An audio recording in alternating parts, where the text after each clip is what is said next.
it sounds more, regal. Sure. Everyone I've known named Zach has been kind of a Lego maniac. Yeah, my younger brother's name is Zach. Oh, sorry. That's all right. I'm sure he's great. No, he's a 30-year-old lazy guy with no job. Your life, Matt. Oh. Too late. He knows that. Good thing I left all my crap talking about family before we went live. Right? All right.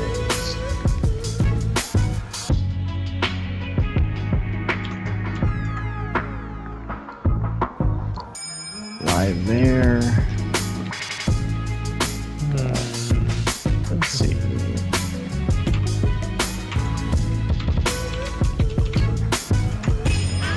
All right, we are live everywhere, so I'm just getting the links out, and we will get going.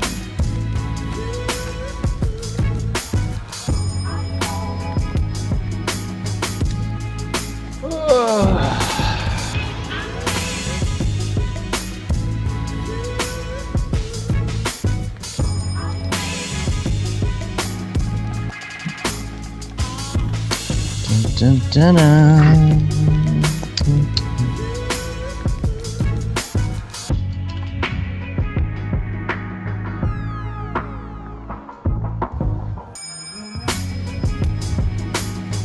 Come on.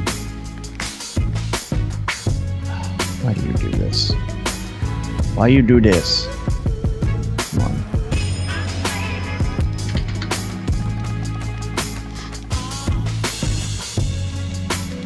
There we go.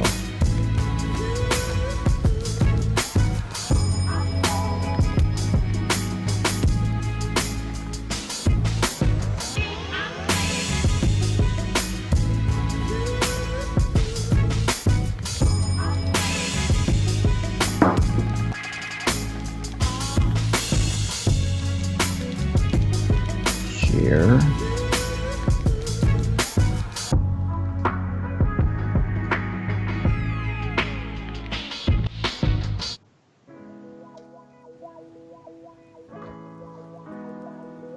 You want me to put the bat signal out? I'm pasting it in at this moment. Uh-oh, the WWDC keynote is starting now. Is it really? Yeah. Oh man, didn't know about that. Yeah, I guess I'm gonna watch that while we're doing this. It's like, why is the stream so crappy? Why are you potato internet? Oh, it's totally going on right now. No one's gonna be watching us then, right? Yeah. It doesn't matter because it's just software, it's not hardware. Yeah, I'm sure it'll be something spectacular. Maybe they'll announce a new Mac Pro in the middle of this. I doubt it. All right, I think everything is up and running. We're live on Facebook, the stream, everything else. There. All right.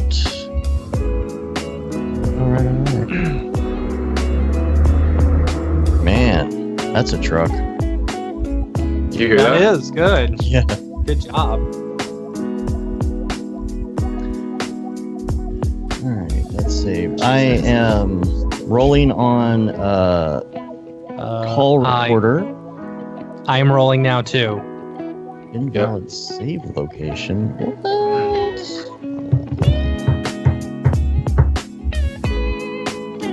I have to do this. Put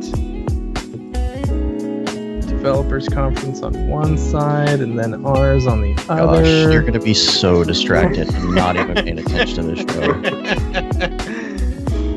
Well, I mean, it's not like I can listen to it. All I see is a giant 500 million visitors per week.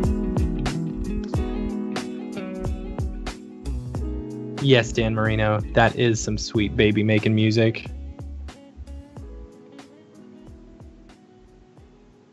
Check 1, 2. All right, rolling on call recorder. Is everybody? I am rolling. Yep, I'm rolling. If I get too potato-y, let me know.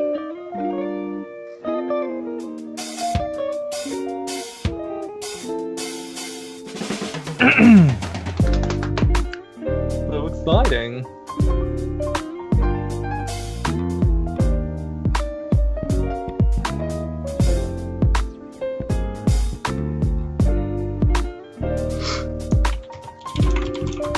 Uh-oh, where'd Dave go?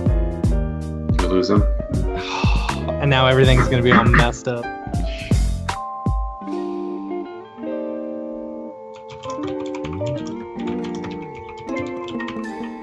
Hey, there I am. I'm back. Yo.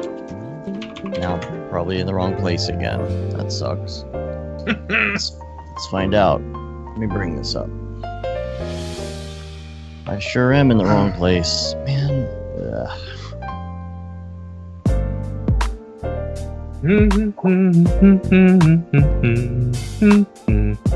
How many potato? Sorry, Benjamin. David is not here. It's our good friend Zachary Corzine. Oh boy. What'd you do, Dave? What do you mean? Yeah. All right. Hi, I'm Tim Cook. Listen to how excited I get about everything. This is the best thing the we've greatest ever thing come out we've with. ever done. Ever. I'm so excited. All right. Check 1, 2. Check 1, 2. Check, check. Okay. Try and roll on this again without it locking up. That would be great. What's up, T-Rant? Check 1, 2. All right. There we go. All right. We got people's listening and watching and all the stuff and things. Everything's rolling here. Are you guys rolling? I am rolling. All right. We are going to do a sync. It'll be 1, 2, 3 clap. And that'll sync us up. Ready? 1, 2, 3. All right. Beautiful. Perfect. Sounded great on my end. Beautimus. Hey, you all made it here for the clap. Good job. That's what she said? No. Hope not. All right. Music off before I forget. All right. Yay. Turn Now, let's bring this- someone with a bit more energy up onto the stage. Right. Somebody who's going to give you lots of cheesy jokes. Right. Inside Apple jokes. We are all rich and out of touch. Look, but the emojis animate. That's what the poor people do, right? That spend all their money on iPhones instead of food. Yeah. Okay. Oh boy. You guys like emojis, right? Hey there, fellow kids. Hello, fellow teenagers. Oh, fellow teenagers that like iPhones. Why did you just go over to the internet? To be I was just testing. Oh, okay. I test my equipment because it's very likely it will fail. We ready to go? I believe that we are. Everything's rolling. I feel like we're missing something, but I think we're good. Liam said Apple employees try to use emojis as currency. It's the emoji coin. You know. They use emoji blitz dollars. Emoji blitz dollars. Dude, that's some fine currency right there. Real nice, Clark. Phone muted. All right. So the way we'll do the intro is going to be I'm Dave will introduce Dave. himself. I'll introduce myself, and then I'll introduce you. Then you can say Then what I'll up. go. I'll go into the After you say what up, I'll go into the spiel, and then after the spiel, we'll go into the week and do all that fun stuff. Our newest OS is installed on 81% of all phones. That's because we slow all the other phones down, and so you have to buy a new phone. Yeah, tell me about that's it. I haven't because we- updated, and my phone is just like almost unusable. Dude, insane. totally. It's Like because my- we try and trick people into updating their phones. Yeah, seriously. They do. And Mhm. it downloads, and it's like, oh, you want to do it later? Enter your password. Wait a minute. Yeah, you have to hit remind me later or No, something. remind me later. Because by just habit, you want to enter your Yeah. PIN code. Yeah. And you're like, oh, crap, I scheduled an update. Yep. And I have a big meeting tomorrow that I need to get up for, and I don't want it to update overnight and my alarm not go off because it crashed. That's what happened to me this morning. My My phone was turned down all the way and my alarm didn't go off. I almost missed my doctor appointment. It's supposed to go off either way. Yeah. All right, even let's when do it's this. muted.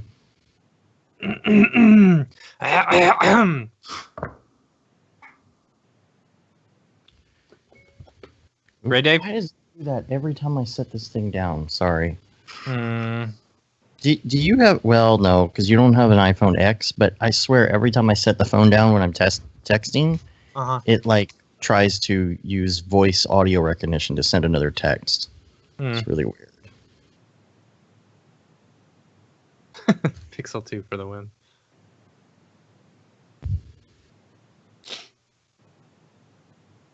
My hair's ridiculous looking in my hat right now. Not just in the hat. I can't see the rest of it. Can we Whatever. just have? Can we have this whole live stream just be a roast? And we just Yeah, Oh, that's I funny. said you were supposed to toast, not roast. All right, let's do it. Bitmoji on, Dave. coin. yeah, let's do it. Come on. Man, I swear I'm forgetting something, but all right, here we go. As long as you're rolling, you're fine. Okay. And the stream is fine too. So Okay. What up, bros? Welcome to another Brograph Brocast. I'm Dave. And I'm Matt. And joining us today is our good friend, Mr. Zachary Corzine. Hello. What up, dudes? And Brograph is a supplement to our site, brograph.com, which is a motion graphics tutorial site with tutorials, plugins, podcasts, and other MoGraph stuff. And on the show, we talk about everything ranging from motion graphics to Cinema 4D, After Effects plugins, render engines, doing business, doing taxes, being a contractor, or working for the man. And you can email us, brograph@brograph.com. We've gotten some emails here lately, and I know everybody's in the Slack, but send us an email. Let us know what you want to hear about on the show as far as topic ideas, feedback on the show, what you think of the show. It doesn't matter if you have a question that's like super noob or if it's something complicated. If it's something complicated, we'll try and get through it. If we, Yeah, we'll just ask our figure it guest, out. and if they don't know, then Yeah. it's And not we'll ask the possible. chat room or something, I guess, people smarter than us. But brograph@brograph.com, shoot us an email. We'd love to hear from you. So let's do a little week wrap up real quick. We had so much stuff to talk about last week that we actually Yes. overflowed it to this week. And Yes. Mhm. it's kind of nice in a way because I didn't have to do as many show notes this morning, but we got some great feedback. Everybody apparently really liked last week's show. So we had some discussion last week that I think will be kind of overflow to this week. So hopefully this will be a good show too. Just a week wrap up, there was an article that came out about Let Fun Rule, which is a spot that was done at already been chewed while we were working there, actually like last year. So it's been a while, but it was about motion tracking real footage with Cinema 4D, like low poly skiing stuff for the spot. And we actually were there at the time, and I actually did all the 3D tracking in Cinema 4D. Nice. So Nice. I don't know if I even saw the full finished video.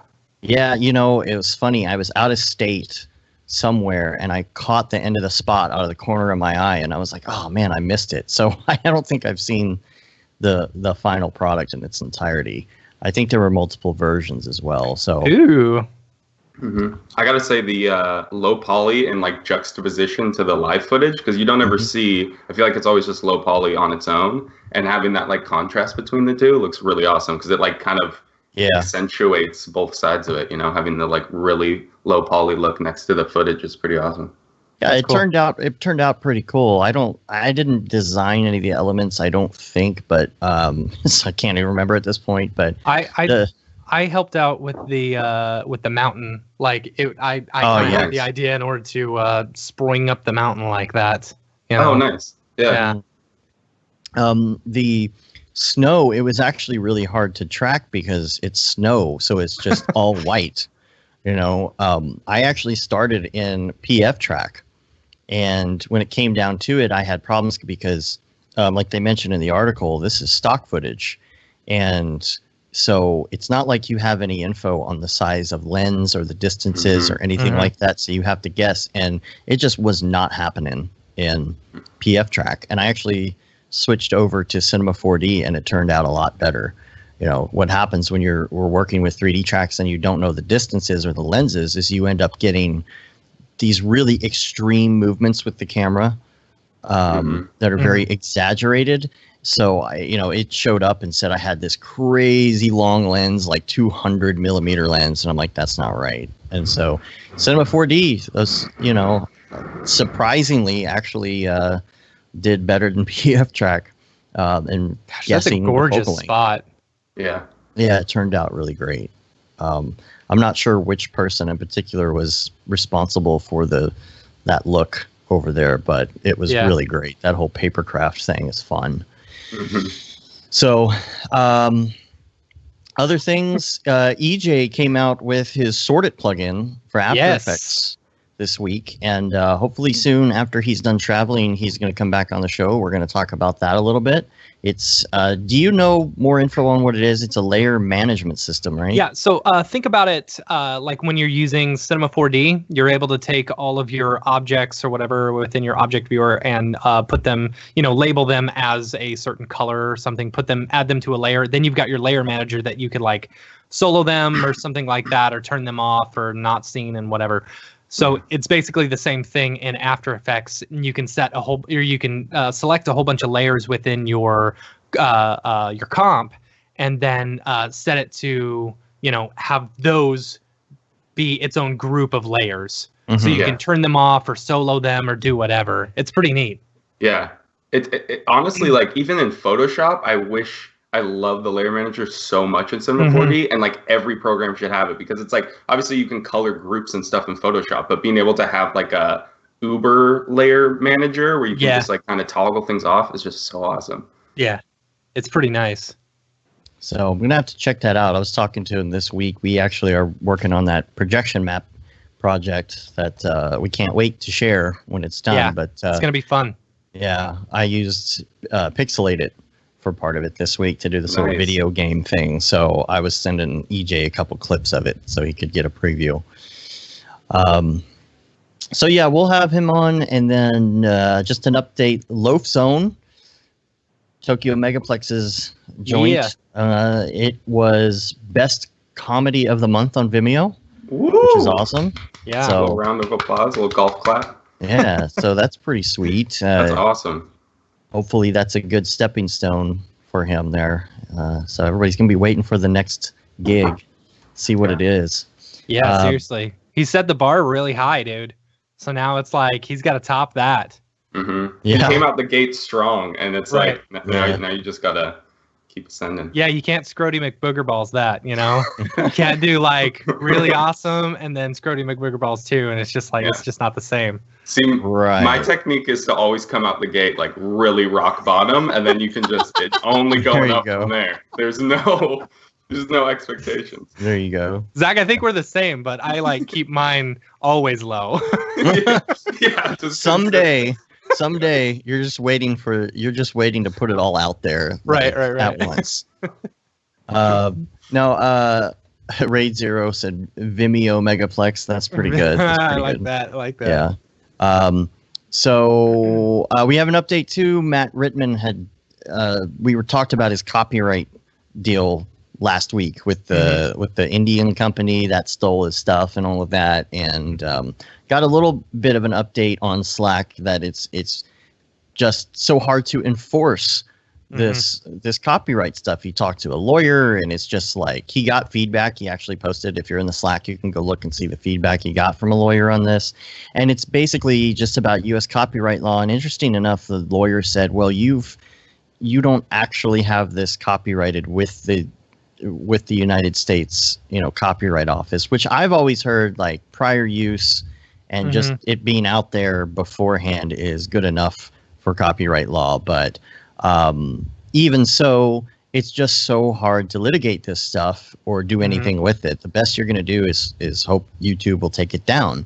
But it still is a pain. And so it might get reinstated, which sucks because that's his work. But what he mentioned is maybe, making a video about designers and artists and how hard it is right now to do a copyright claim if somebody does steal your stuff, especially if it's overseas, and make an example out of them for this video. And I said, if you want to do like a video on that, like we would totally push that and promote that. I think it would be something great for artists to check out this video and raise awareness of what's going on and how hard it is to hold on to your intellectual property.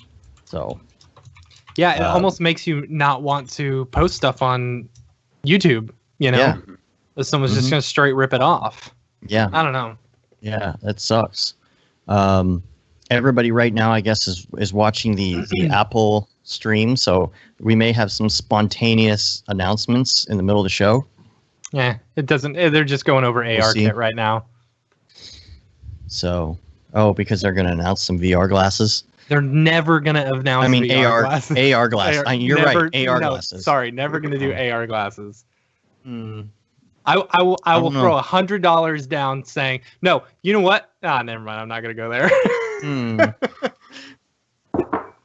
Okay. All right. Anyway. $100 though? I'll put down $100 saying they'll never make some AR glasses. Never have AR glasses at Apple. See, here's the problem though. Like, what's the statute of limitations on this?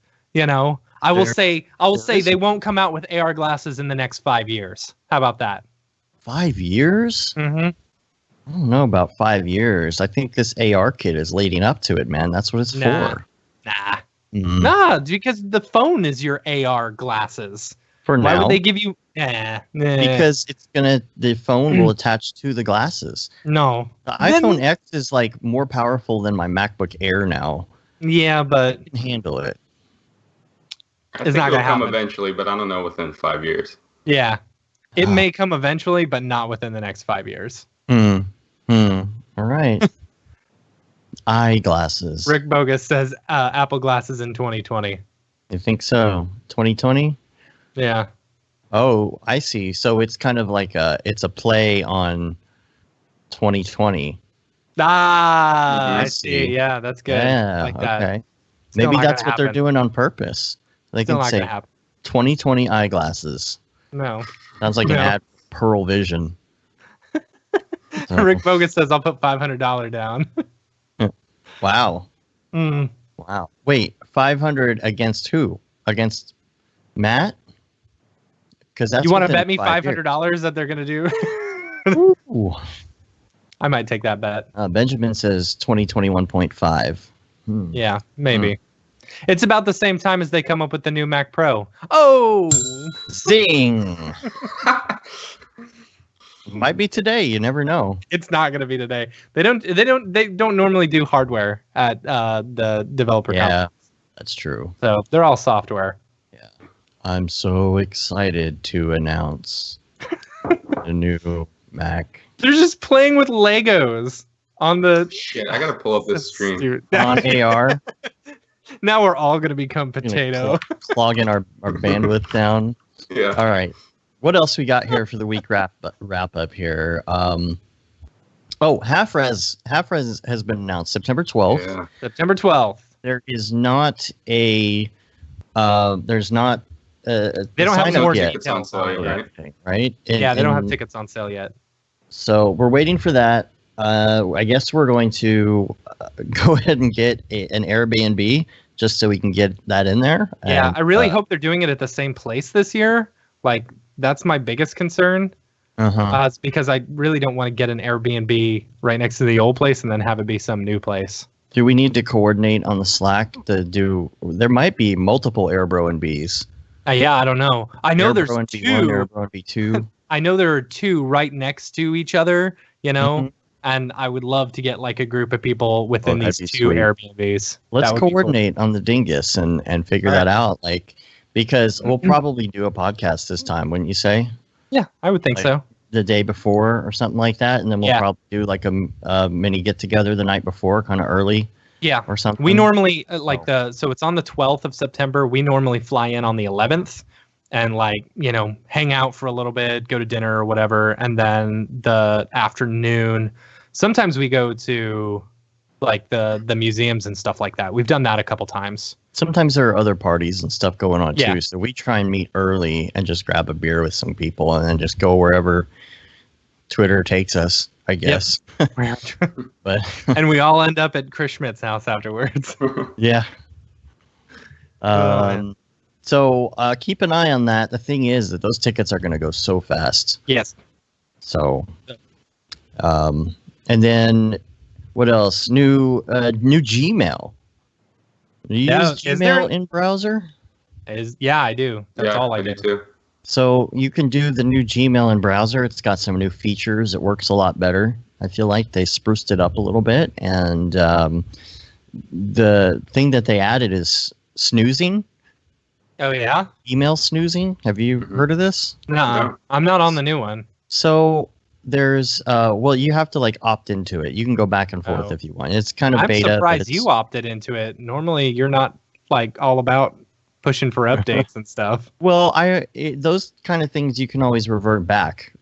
Mhm. You know. So Yeah. same with like YouTube Studio and stuff like that. You can always revert back. So I tried it out and it's pretty cool. And I like snoozing because with snoozing, like say there's an email about something and you're like, okay, I've got to do that tomorrow or I've got to do that on Tuesday. Usually like I put a star next to it, but it's Yeah, so me too. easy for me to forget that star or not go back and look at the flag or See, I use, just mark it as unread. I just 'Cause use I'm always Boomerang.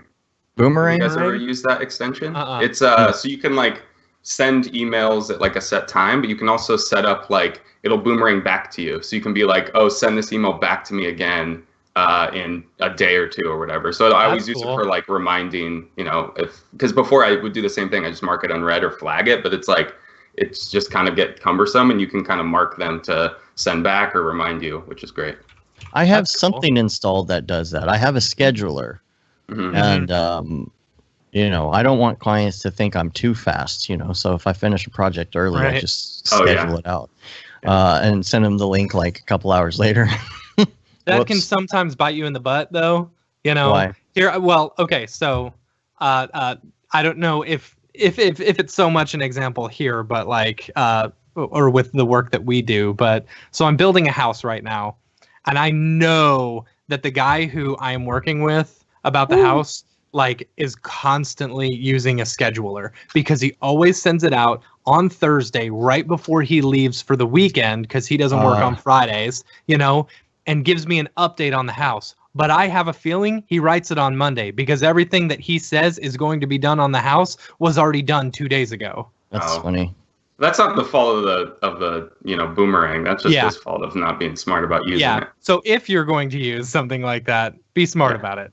Yeah. Well, At it's least- also so, all the responses that he gets back from people, the angry responses he gets back from people apparently, come during the weekend so that he Yeah. doesn't have to bother with it at that time. So Yep.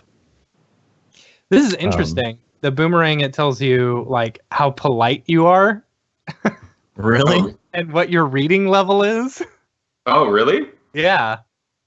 Weird. It's Ivan in the amazing all chat the says, can I ask Zach a specific question? Yes, of course. Yes. Only specific questions. Nope. Only specific. So we'll wait for that in the meantime. Snoozing. I like snoozing because I can say, snooze this till tomorrow at 8 a.m. And so if it's something I'm not going to work on till the next day, I just hit that. And then the next day the email comes back in and I'm like, oh yeah, I got to do this today. Yeah. It kind of helps a little bit. And then I've been having trouble with Dropbox, and I was going to ask you guys, Zach, are you a Windows or Mac person? I can't remember. Windows. Windows. I think I was okay. one of the only people at NAB from like Windows. Yeah, there weren't very many. There were two. Two of us. Yeah. And then there's I guess it's almost polar opposite at SIGGRAPH. Yeah, which is weird. Yeah. It's It's like a bunch of always windows. Mac people at NAB and Windows people at SIGGRAPH. Yeah. So, do you use Dropbox when you're working directly? Do you work directly on Dropbox? I don't work directly on Dropbox, which I should, but I use it a lot. Lately, I've been having some weird issues with saving. If I save too quick, or I don't know. Sometimes I'll save, and I get like an access denied type error. Mm-hmm. I get that sometimes, but mine is due to I use CrashPlan, so it's always kind of doing soft backups in the background, and so I have that CrashPlan. Yeah, CrashPlan is great because I'm like my OCD is so real, so I do like mega backups every month. I have a secondary and tertiary drive that I do like weekly backups, hard backups, and then I just have CrashPlan running all the time in the background, and it's also great because like it's saved my ass a bunch of times where either because you can have the app on your phone or another computer, and so like even if I've like saved a file, I'm pretty good about versioning things out, but if I accidentally save over one of my files, since it's always backing up, you can go down the timeline basically and re-download the file from 10 minutes ago and get back to where you were. But I have kind of backup things with Dropbox because if CrashPlan's running, then it basically access denies everything because it's like already has the permission taken over. So I've only had it with that. And then when I pause, I have to basically pause CrashPlan for like an hour while it's doing its thing. But I haven't had issues with access denied issues besides that.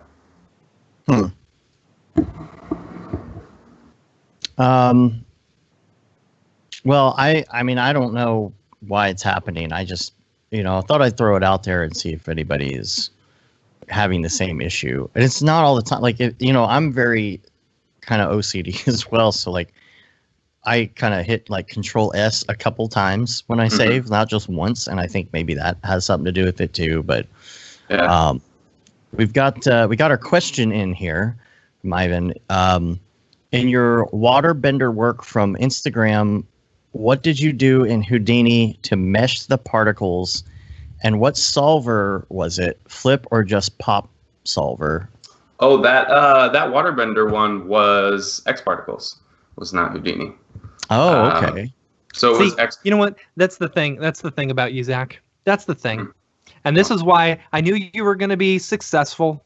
When we saw you at NAB, like I told everyone about you. I know you did. And I appreciate that, but I also was upset because it was like, once again, I'm trying to start low, man, and you were building up the expectations. Sorry, dude. Like the thing is, like your work was good, and like I was really impressed that you were using C4D to do these Houdini-esque type stuff. Because I'm watching your demo reel and I was like, oh man, this guy's a big Houdini user. I mean, look at this stuff. Bit, but it's like all tool set stuff. So like I use a lot for like either smoke or liquid effects and stuff. But I've been diving deeper into it recently. But besides that, like, and I was like just so impressed that you were just using like effectors and like the stuff that C4D is like good with. And it's like, all right, cool. Yeah. I'm with him. He's good. Yeah, he's good, everyone. I was talking to Chad about you, and he was like, really? Like, yeah, he's like, yeah, I need to talk to that guy. And I was like, and he goes up and he talks to you, and I think you may have even said something like, I think it's like, he was like, Zach, I need to talk to you. I've been hearing about you, and it's like, don't be nervous or anything, but Chad Ashley is coming to talk to you, Yeah. It's like it's your first NAB, right?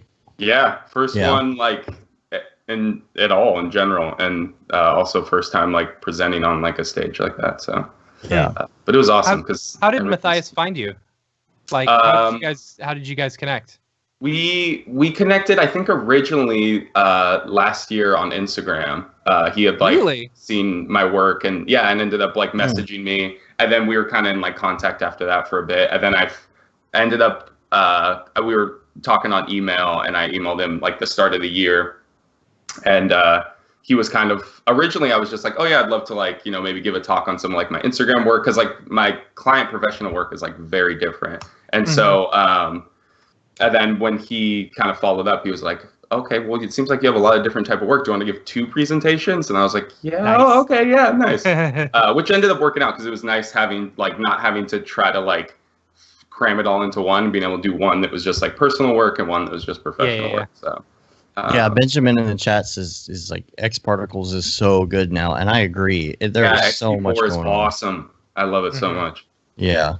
And I haven't even been able to dig into the liquid stuff on it yet. X Particles is a beast of a program. There's so much you can do with it, and I feel like I've barely even scratched the surface. You know, but especially like the way that like. Sorry, go ahead. No, I was gonna say like I feel like the more you use it, the more like the more you realize that it's semi simple. You know, it's just every option is repeated in a way. You know. Yeah. Yeah. Especially the way that now, especially even more in XP4, that everything converses together. So it's like when you're doing like the volumetric stuff or like the class sims, that they can, all that data kind of is able to work together. So you can like, with all the like particle advection stuff where you can like, you know, integrate a lot of the like volumetrics into the particles and then have that color data transfer over. Like the way that it's all integrated together is just awesome because there's just so much possibilities in that regard. Yeah. Well, I have not been able to get to my Sunday fun day side project stuff recently because we're just so swamped in this other project. But I'm ready to kind of go back and finish the X Particle series on Grayscale Gorilla, so I can really get into like you know, XP4 and all of that. I really want to dig into it and just get to know all the options. Because the more you dig and just play around with options, the easier it is when you get to a project to just say, oh, okay, I know exactly what that parameter is or what I need to do there. Yeah. Sometimes it's like you know what you need to do and you know it's in there somewhere, but you don't know exactly where if you're not familiar with that one tick box that's in one channel or one. You know, there's so many modifiers and so many different types of options in X Particles. It's just like if you don't really drill down into it, figure out where everything is, it just makes everything go so slow trying to get a sim going. Some other wrap up stuff for last week. Slack, don't forget to join our Slack. It's brograph.com/Slack, and make sure that once you sign up, it's not just random in general. There's like all these channels in there. I was trying to play catch up last night because the amount of messages going through is absolutely insane, and we're coming up on close to 500 postings a day in there, and I'm just like trying to keep up. Looking right now just to give you get in before we start turning it off. Yeah, right. Yeah, I think pretty soon it won't be open invite anymore. If it starts to get out of control in any way, we might have to clamp down. So far so good, but I mean, we've got something on like Ravcock, for example. In general, we have lots of the major engines have their own channels. X Particles, Houdini is really big in there, but then we have others. A really big channel on ours. Oh yeah, Houdini. I need to get on after NAB. I told a lot of the Brograph guys at Grant, I'm like, once we get back, I'll be on like the Brograph Slack. And I just have like no time. And I think I'm the same as you, Dave. I think you mentioned where like you need to like have kind of perfect conditions where you have like your cup of coffee and like turn everything off. And like if I do that, I can get in the like zone. Like I'll get in flow state for like a solid 10 hours. Like I'll forget to eat and everything, and I'll get so much work done. And so I go can't to the bathroom. I have to just black everything out, and like so it's just hard and then I'll realize like, oh, I could have been doing some other things, but it ends up like being to where like I can never get in that state unless I just like black everything out and just get off the grid a little bit. So see, that's funny because I'm the complete opposite. Like if I've got 3 seconds, well, no, because I don't have to have conditions perfect. I just have to have no work to do. If I've got no work to do, then I'm just like, what can I learn next? What can I do next? What tutorials can I do? But I jump around way too much. That's my big problem. I jump around way too much. I don't have any time to focus on one thing.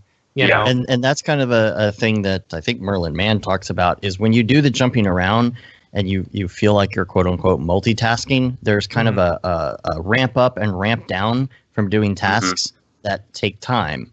and that can kind of build up. I think I've said this on the show before, but Matt, you literally will surf Reddit at traffic lights because you're bored. And I'm like, yeah, and I totally passed that on to my kid too. Like, the second we get in the car, he's like, "Daddy, can I have your phone?" No, I'm bored. Yeah. Sorry, dude. No, my daughter does that, and I'm like, nope. You can listen to Daddy's music. Yeah. I'm going to get you hooked on 70s soft rock yet. Gross. Oh. Which, by the way, what do you think of the Weezer cover of Toto? Oh, I haven't listened to it yet. How? I think it's pretty good. I've listened to it a lot. I don't know, man. I don't know. Anybody else doing it? I don't know if I'm down with that. All right. All right, so get on Slack. We've got a BroChain update. I'm seeing stuff come in on BroChain now. There were some postings this week.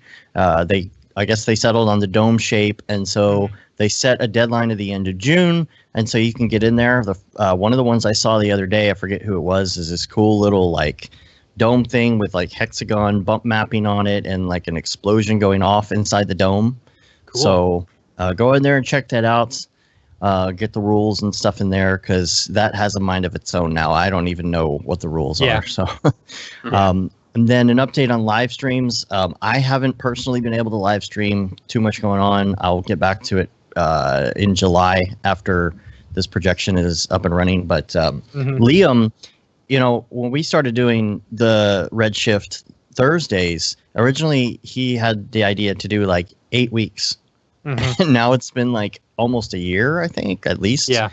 And so as far as that goes, I was talking to him today, and he was like, I'm kind of running out of ideas on this Redshift stuff. So this is kind of a call out to contact Liam, you know, on Twitter or whatever. And, you know, if you haven't talked to him before, you haven't checked out his stuff, go check out his stuff. And, you know, he goes in for an hour, sometimes 2 every Thursday, and just digs into Redshift. So if you have a question or something you're trying to tackle, like, it'll help you tackle it live on the stream. It's very kind of just relaxed, just everybody kind of work together and figure out Redshift stuff. You know, we may start flip-flopping pretty soon and going between Thursdays, you know, Octane Redshift, or something else, just because I think I've also played around the idea with me doing one as well. Yeah.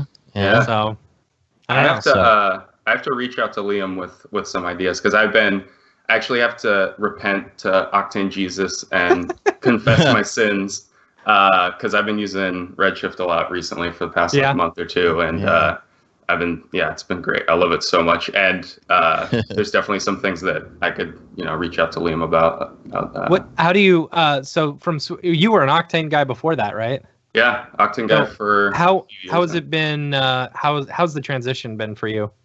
It's been great. Like, I think that like I dove into it a little bit before NAB. Like, I was doing a couple different projects, and then afterwards, I kind of just forced myself to transfer over. I think it was the same thing about when I started using a tablet. For the longest time, I was a mouse guy, and I would use it a little bit, but then it's just like force a habit where then I would reach back towards my mouse and start. And then like an hour later, I'd realize that I've been using my mouse this whole time. And how I finally got myself to transfer over is I just got rid of my mouse completely and just forced myself to use the tablet for like 2 weeks. Yeah. And then now it's like natural. So it was kind of the same thing with Redshift, where it was like, before, when I was trying to dive into it, if I was trying to, like, you know, build a certain shader setup or whatever, and I couldn't figure out how to do it, and I knew how to do it in Octane, I would just be like, okay, I'm gonna switch over and do it. That's what I do too. Yeah. Yeah, exactly. So I literally just redid my workspace and like got rid of all my Octane tabs and everything, and had like another workspace that was just Redshift, and forced myself to do that for like a month.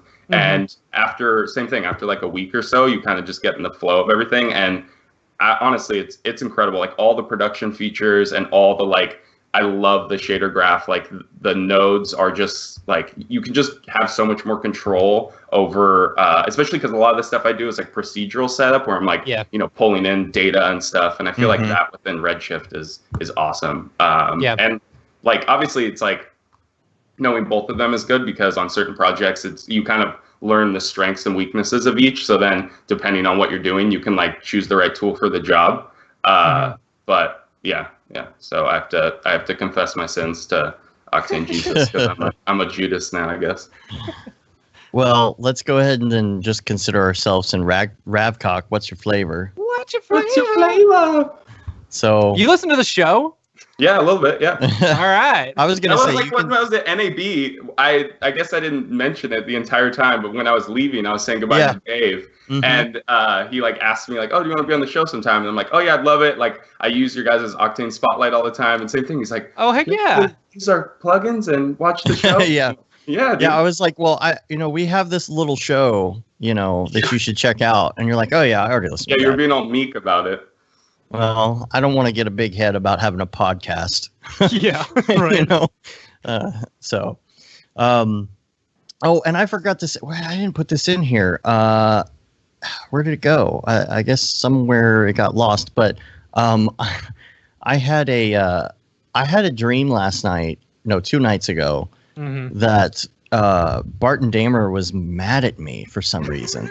Like hated me. I meant to mention this earlier when we were talking about the other we were out with a bunch of people, and like every time something would happen, he'd make all these like pokes at me and jabs at me like about like just hated me. I was like, what did I do, man? Like Barton's like the nicest guy ever, and I'm like, yeah, what? It's like he's the chillest guy, so it's so like hilariously out of character of him just being like just shitting on you constantly. Sorry. Yeah. Yeah, you're fine. No, it's fine. It's yeah. As long as you're not Beeple, we won't have to put an explicit tag on this the episode. Yeah, but I posted that, and I guess Benjamin Ellison said he had a dream last night too, that we were starting to record a podcast, and David Aryev was getting super annoyed that we weren't starting yet, and he remembers him saying, "Come on, can we start this already?"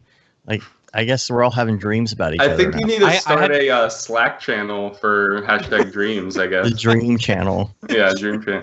And then we'll do like contests where like people have to do animations of those dreams based on that person's dream. Yeah. Yeah. Oh, here it comes. I remember like when I woke up from my surgery, like I was we were hanging out at some event, and I remember I was talking to Raid Zero. That's the last thing I remember right before waking up in a lot of pain from my surgery. Weird. Yeah. Yeah, we're gonna have so many. Show what we've been focusing on way too much lately. We're gonna have like so many channels. It's gonna be insane. Like we have off-topic channels like from what do we have? Rick and Morty. We've got Star Wars. I was writing in there the other day. Westworld. A music channel, Mocoin. There's actually a lot of people, if you're interested in Bitcoin, you can actually talk to a lot of people in the Mocoin channel. Yes. Bitcoin for people who have graphics cards. If you just want to complain about something, like how terrible Skype is, or know how much Skype sucks, or that Skype is the worst. That's French Monkey's here. French Monkey just showed up. French Monkey's in the chat, and speaking of which, let me go down to this link while I'm talking about French Monkey. He put out the 3D scans pack on Gumroad this week. You should check that out. I think it's like 5 3D scans. Oh, nice. Yeah, throw him some money for it too. Yeah, seriously. Oh, yeah. Don't let it get pirated. Yeah. And so throw him some money so that he doesn't starve with all these thousands of pirators everywhere. Pirators? Is that a word? I think it's just pirates. It's just pirates? Pirators. That's my new term. Those are the rules that I made up just now. So, anyway, Ravcock, there's a great OFFFFFF titles that are always awesome every year. There's a new one out right now. See if I can get the little link going. Hopefully, you guys have that in your dingus. Yeah, I got it. And if I could bring it up here so I can look at it and talk about it. So this is 6 days ago. This is on Vimeo, and I'm going to go to the credits here. So Jake Ferguson directed this. And I'm assuming, I didn't really look at the rest of the credits. I'm assuming he actually, and Jan was involved in this. Yeah, Jan worked on it too. Oh, yeah. Wow. Okay, so Oh, nice. Prop maker, Clay Sparks from Otoy. I'm recognizing these names. That's cool. Super, super cool. As usual, I'll try and bring that up on the live stream so people can see. Maybe I shouldn't bring all of this up on the live stream because there is nudity. But you're all right. YouTube will flag us or do something stupid. But really great looking. Yeah, it's gorgeous work. Yeah. It has a, I don't know why, because it doesn't look, I mean, I guess it kind of has there's a style, and I don't know how to define it. It's kind of the Westworld style, but it's not necessarily Westworld who defined it, but it's just, there's a look, and I don't know what. It's kind of the, like James Bond style too. A lot of their, like even before Westworld, like a lot of their intro credits were in that kind of like moody cinematic style. Yeah. Chris H says maybe I need to move over to Octane. French Monkey hasn't gotten into Arnold yet. Arnold just came out with something. I don't remember. Something about the view. You can render in the viewport now or something. I'm still waiting for GPU to get into Arnold. So yeah. But I've been playing around with Arnold. I really like it. I like it a lot. Yeah. But I just haven't. The projects, the big project that Dave and I have been working on, we've been working on together, and so it's been all Octane, But sometimes if I have like a real simple logo, or I need to do something very simple for a client that doesn't involve me having to share the project, I'll throw it into Arnold, and then I'll just throw it over to Pixelplow and let them render it out, Yeah. And it's just so easy. What we're working on right now, because it's more of it's not about the realism per se in what we're doing. I mean, there is some realism in parts of it, but it's more about this is a projection map. So what do you do with a projection map? You do shadow gags. You do cool things that are going to look cool on a building, right? And so it's all about getting it done fast. It's a 5-minute piece. So it's like you want to render it out quick. You want to get it going quick. We throw stuff to the server. We render out low sample renders at 50 samples. It does it in minutes. And it's just like, I mean, it's just so easy. Yeah. Because if we were doing all the simple stuff and we had to sit there and mess with nodes, I think it would be a little bit of a hassle. Just because it's like, oh, I just need a black texture, or something. Yeah. It's like, boom, there you go. And it's like more steps in Redshift. But production wise, you're talking about production tools and flow and stuff like that. What are some of the production pieces in Redshift that you like that Octane doesn't have?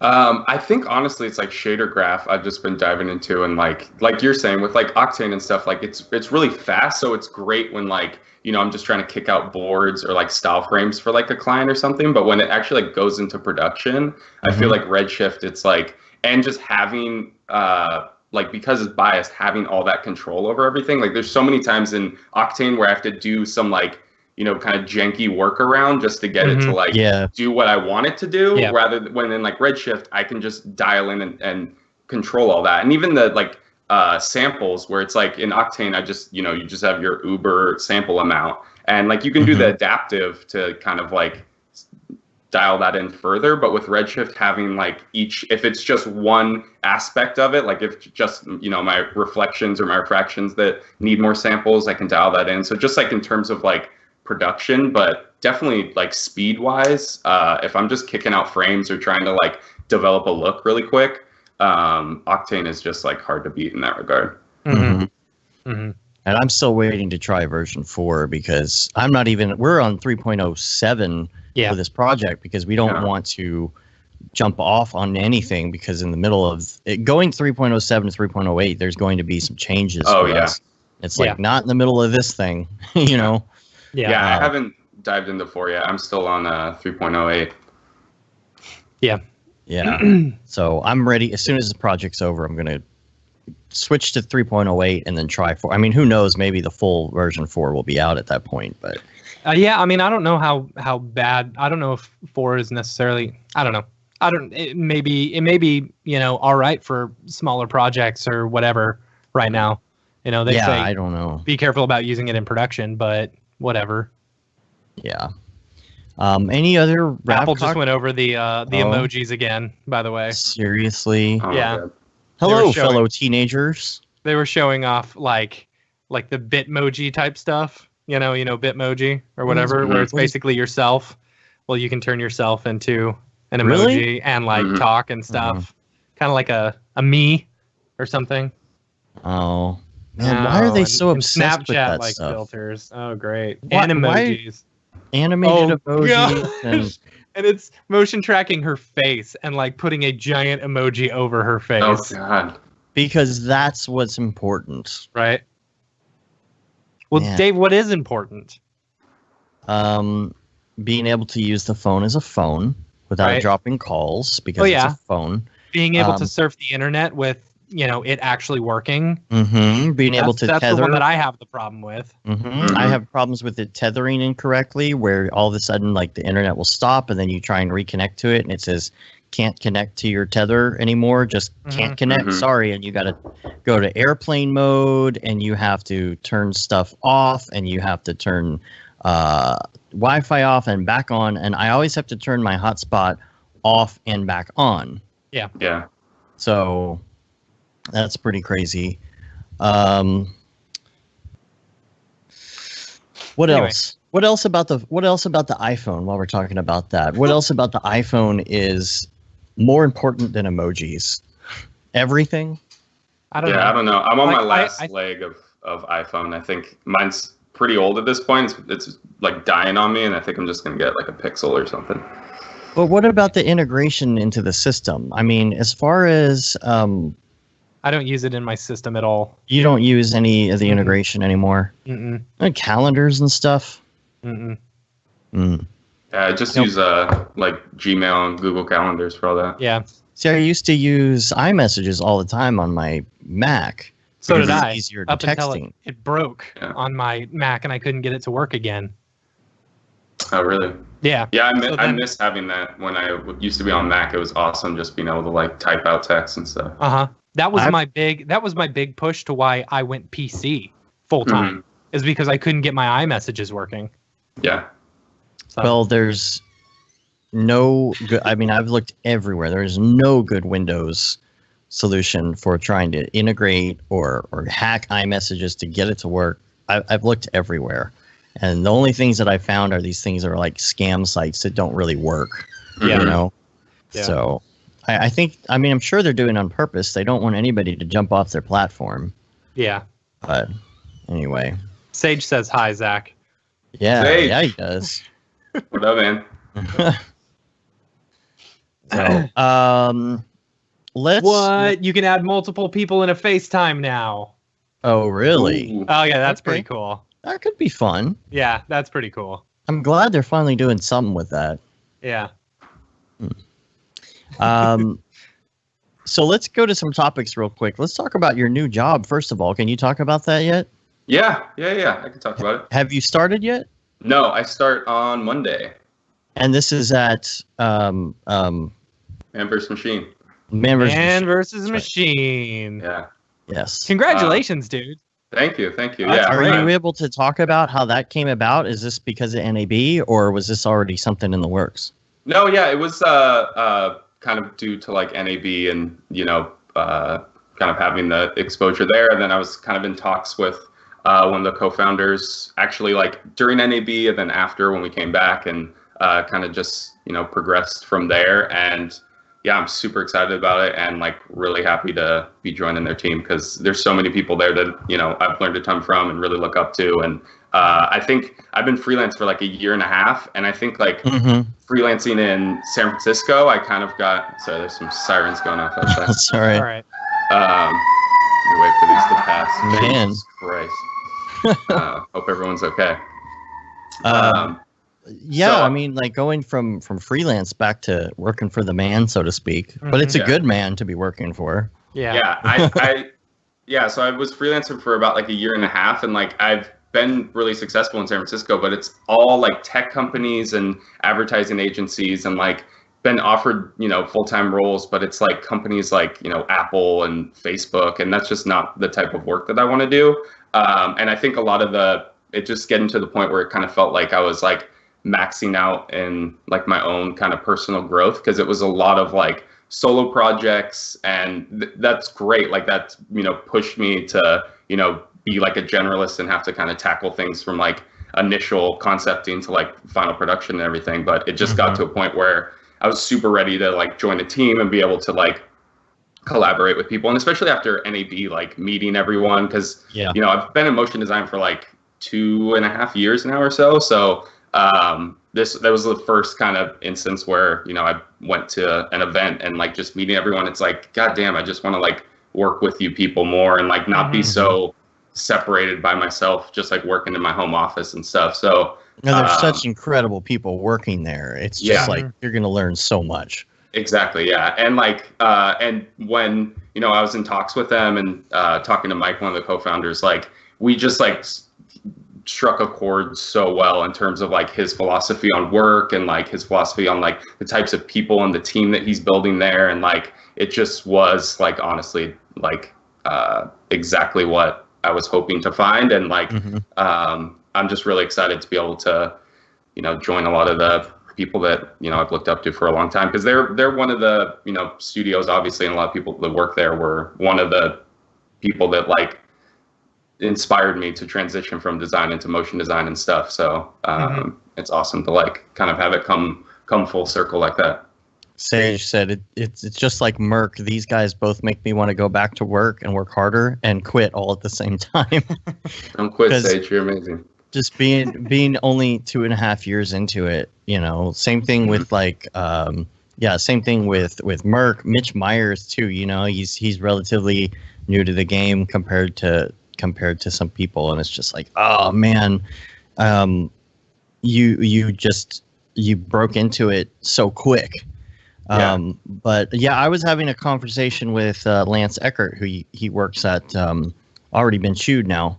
And he's always worked in the past places where we've worked before. We worked with them at a couple places, and places where he doesn't have a direct art director who even knows Cinema 4D.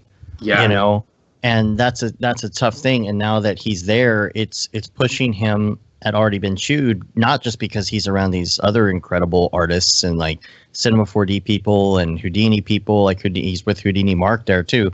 But Barton himself, who knows cinema. And so all these people around you, it pushes you to get better and faster and learn new things. And it's really hard to do as just a single contractor.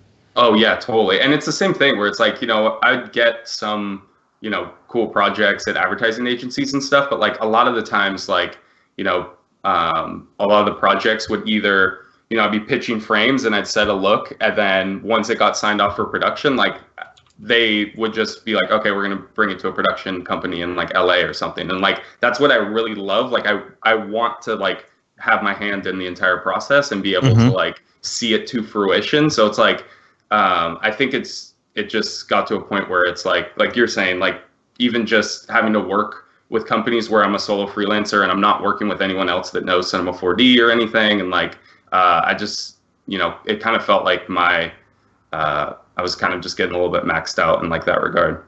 Have you met any of the other people that work there yet? I think we know a couple people that work there. Yeah, Trevor Kerr works there. Yeah, Trevor's over there. Yeah, he's technical director there, which he's amazing. Yeah.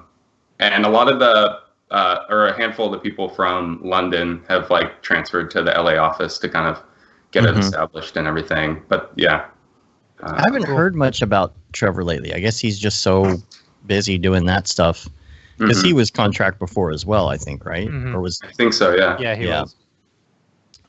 We need to talk to him at some point, get him on the show. We've been asking him for like 3 years to be on the show or something. So someday. So tell us though about. I'm going to interrupt because I want to know. I want to know about your background. That's exactly what I was about to say. Because like I want to know, like you've got a very good design style, like, and I've always said that designers will make the best motion designers, Yeah, I completely agree. Versus going video and then moving into motion design or 3D, then moving into motion design. You know, is that your background? Yeah, so I guess if we're going like all the way back, I grew up making music, and then through that, I kind of, yeah, right, and then realized there's no career in that. Yeah. And so I got into graffiti through that, and so I did graffiti for a long time, and then I ended up taking my senior year of high school. I took an AP art class, and my teacher there was amazing, and she it was like a really that transitioned me from graffiti into, and I honestly started using Photoshop just because I was like, oh, I want to make digital like graffiti pieces. And then after I graduated, I went to California College of the Arts here in SF, and there's another campus in Oakland. And then ended up actually like leaving there. I went there for about a year and a half or 2 years, and then I ended up transferring to like a CSU and took like a design program there. And then once I graduated, I was kind of freelancing for a while, and I worked at IDEO, which is like a design studio that's pretty prolific, and was just there for like a bit, and then actually ended up getting like an internship at Ubisoft, like the video game company. And that was great because a lot of it was just strictly kind of the marketing team doing like design and all the concept art for like the game covers for like Assassin's Creed and Rainbow Six and all those games and stuff. And so that was great because they there was this artist there that was kind of like the lead concept artist for a lot of that stuff. And he used Cinema 4D a lot, and he used 3ds Max too, because, you know, from the game side of things, the models that we were getting or the scene setups they were getting from, you know, the games department was in 3ds Max, but he used Cinema 4D a lot, and kind of like, you know, opened that well for me. And then from there, I kind of started working at an advertising agency, and I was still just doing like design work. I do a lot of like, because a lot of my graffiti used to be very like 3-dimensional, like that's what I was really like inspired by. And so I started working at an advertising agency and just doing design work. So it was just, you know, branding and like logo design and different, you know, kind of collateral pieces for that. And we ended up getting Google as a client, and they needed like motion design work, and we didn't have anyone. And so I was like, I could do that, I think. And that kind of like got me into like jumping in the deep end in that regard. And it was all just kind of like After Effects work, doing motion design for like their social channels and stuff. And then I just realized, freak out about that first initial. Oh yeah, this is the thing that I tell like my girlfriend all the time is, and it's got me in trouble a few times, but I always say yes to something no matter what, like even if I don't think I can do it at all, because it's like you jump into this deep end and you're gonna learn, like you're not gonna drown, you're gonna figure it out. But like otherwise I wouldn't have ever tried it if I wasn't like had that pressure on me of like, you need to figure this out, you told these people you could do this. And like I've done that maybe 100 times, and I've only had like 2 or 3 times where I actually could not do it and had to like come to them. And if you're being earnest about it, you come to them early enough where it's like, I said I could do this. I'm trying my best. I tried all these different approaches and techniques. I'm not able to. I'm giving you enough time to like find a plan B option, and I'm sorry. Then like it's not gonna bite you in the ass anyway. So I've always kind of done that, where if something comes to the table, I just say yes and then figure it out afterwards. And like subcontract somebody who can help you. Don't tell anybody. Yeah, exactly. So yeah, I was definitely like, it was tough, like just kind of jumping into that. But then that kind of opened the door of like, oh my God, I really, really love this, like way more than I love design.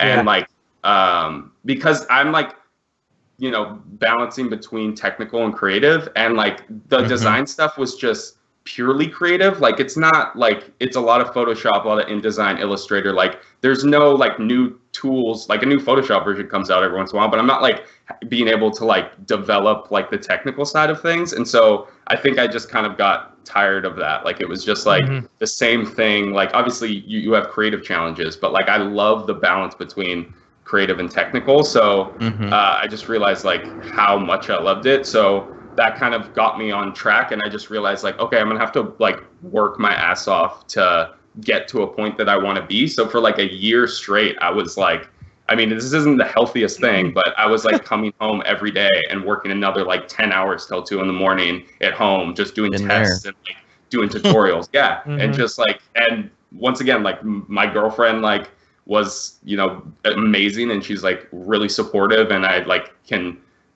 give up so much credit to her for like being with me through that time, and I wouldn't have been able to do it by myself. But like also like, yeah, it's not like I definitely didn't have a social life. I definitely like wasn't like, it was just nonstop for like about a year, but it was like, it was worth it. Like it's so much so like, and now it's, and then it kind of got to the point where one of the, after I'd kind of done a handful of tests and like was working on things, the social media manager at the NBA ended up like finding my work and like reached out to me and was like, oh, do you want to be on retainer for the NBA doing like, oh wow, kind of launch animations and like live stuff. And a lot of the work that I did for them was like during games, they would post up, you know, kind of like composited pieces of kind of like NBA Jam style, where it'd be like if there was a cool play that like the, you know, he slams the ball and the net catches on fire and stuff like that. But all those were like hour or two turnarounds, because it was like when the play happens, it's set, you're just on retainer for like 4 hours, and then when the play happens, we need to get this out as soon as possible. And that was another thing where it was just like, you know, putting your feet to the fire, where it was just like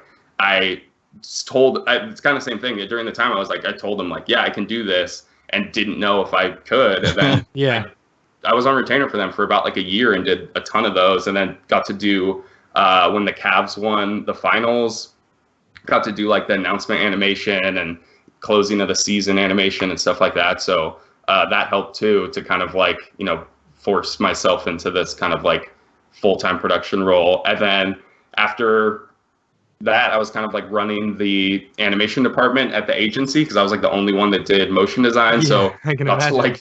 I got to do like a lot of projects, but it just got to the point where it was just like, you know, I'm once again kind of maxed out, so I'm like ready to leave. So I went freelance, and then I've been freelance for about a year and a half, and then here we are. So that's kind of my trajectory. Yeah. Sage says during that year, unbeknownst to you, Brittany was secretly honing her Mario Kart skills. That's the only explanation for the smackdown she laid on you guys. Yeah, she went hard on. Yeah, we all played Mario Kart with David and Chelsea and Kevin, and she went hard. She was just destroying. David's really good too, though. David's was awesome as Mario Kart. Yeah, got that like perma drift where you just constantly drifting. I'm finally mastering the drift. That was hard to figure out. I'm not a super big fan of the way the controls are laid out and the fact that you can't change them. You know, so I think it's like you have to hit the A or B button to go, and I'm used to Xbox where you use the trigger to go. Yeah. Right. But once I figured that out and I figured out the drift, I'm able to do okay. My daughter doesn't beat me that often, but sometimes. Not that often. But I was going to touch on like what you said about design. Like I completely agree. Like I think that like solid design skills like just are like the key to like the bedrock foundation to everything. And like if you have like good design approach to something, then like the animation doesn't need to be anything like super intensive. Like a lot of the like early tests and stuff I was doing, like animation wise, I'm not doing anything crazy. Like it's just simple dynamics or something else, but it makes a difference when it like, you know, looks good like that. And it's not like, that's kind of the harder thing in a lot of regards, because it's so like, I don't know, it's so like nebulous, like, and like, I think in the same regard, I've worked with a lot of people at agencies and stuff where they're motion designers, but they come from like a video editor background, and just their approach to everything is so different. And it just ends up being, it's crazy. So it's like, and even since, I say that because I come as a video editor background. Yeah, me too. Yeah, but even like since I still take a lot of design classes, I've been buying a lot of different like design books and stuff to sharpen up, because it's like you could never, like my color theory is still like not great. I've been trying to like take courses on that and get better, and like even compositional stuff, like and that stuff is like, you know, that will last you like a lifetime, right? Like it's like the soft skills are the things that like will really, like, you know, any program we're using is going to get outdated, but like design skills are just like for life, you know? Yeah, I totally agree. Liam has a question in the chat. He says, how does Man versus Machine handle work-life balance? Is it one of the biggest? He said that is one of the biggest things for me staying freelance, but I totally get what you're saying about plateauing by staying freelance. Yeah, I mean, I haven't started yet, so I don't know too much, but like my personal work-life balance is pretty horrible sometimes. I think like it's not a balance as much as it is like a teeter-totter. Like you're going up on one side and then you can kind of like go back the other way and take some time off. Like I don't have like consistent work-life balance. Like it's like that's just kind of how it is when you're a freelancer though.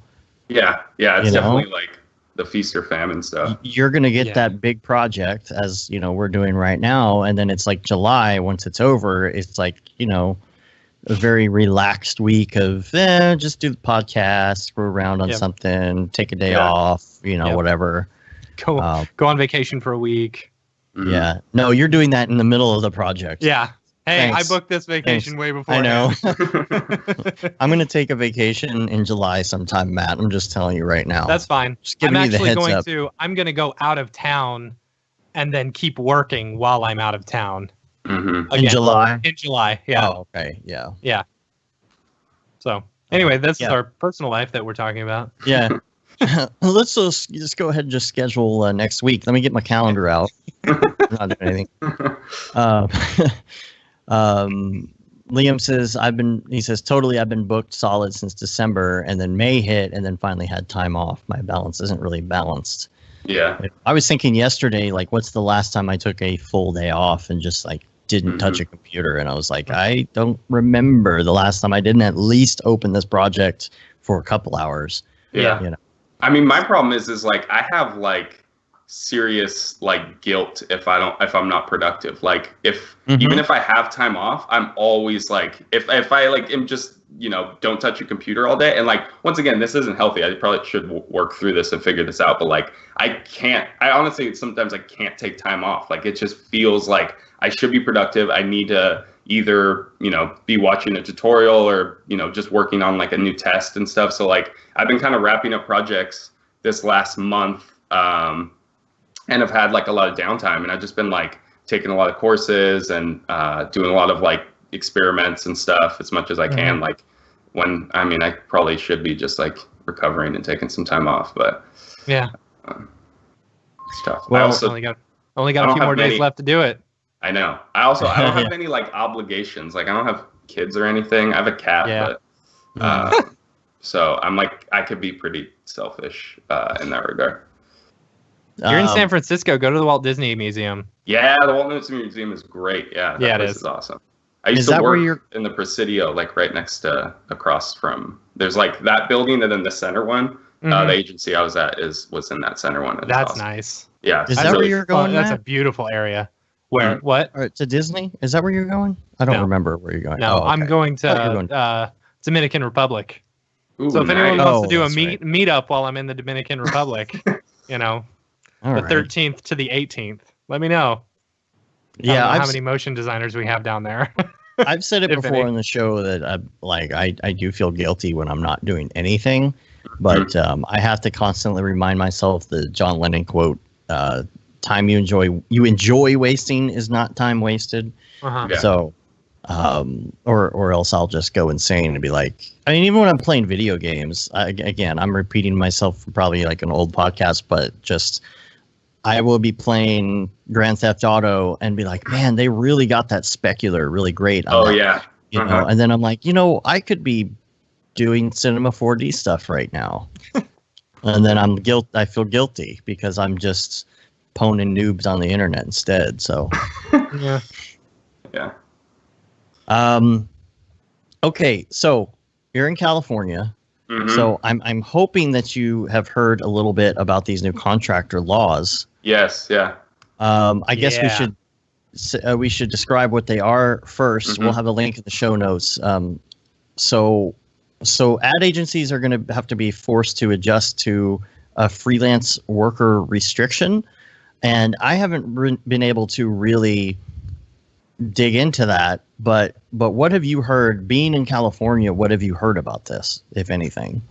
I mean, honestly, like not like that much. Like I think that the like rates going up is definitely a thing, like in terms of like trying to find talent and like especially in like San Francisco, I think like I'm sure it's different for like art directors, and I have a lot of friends who are like creative directors and freelancing in that field. But with like motion design, like there's not that many freelance motion designers, I feel like, in San Francisco. So it's a very like small like market for what they're trying to find. But like definitely like the rates going up aspect. But I haven't had like, I don't know if that's just me kind of being in a bubble or something, but I haven't had any, problems in this regard of like, even just reading through this, like, and kind of people's different testimonies of stuff they've been experiencing. Like, I haven't had any of that really. Like, it's been pretty consistent, if not, I think that talent, like the need for talent and trying to find that is definitely like a true aspect of that. But like, I don't know exactly. And like you said, I feel like I need to dive deeper into this because I definitely don't have a full handle on a lot of it. But this is something that makes me so mad, right? So they're saying in the article, let me just read this one paragraph. Creative directors now command a day rate of $1,500 to $3,000, a rate that wouldn't have risen above $2,000 until a few years ago. Rates for creative freelance roles overall are seeing an increase of 30 to 50%. Hold on.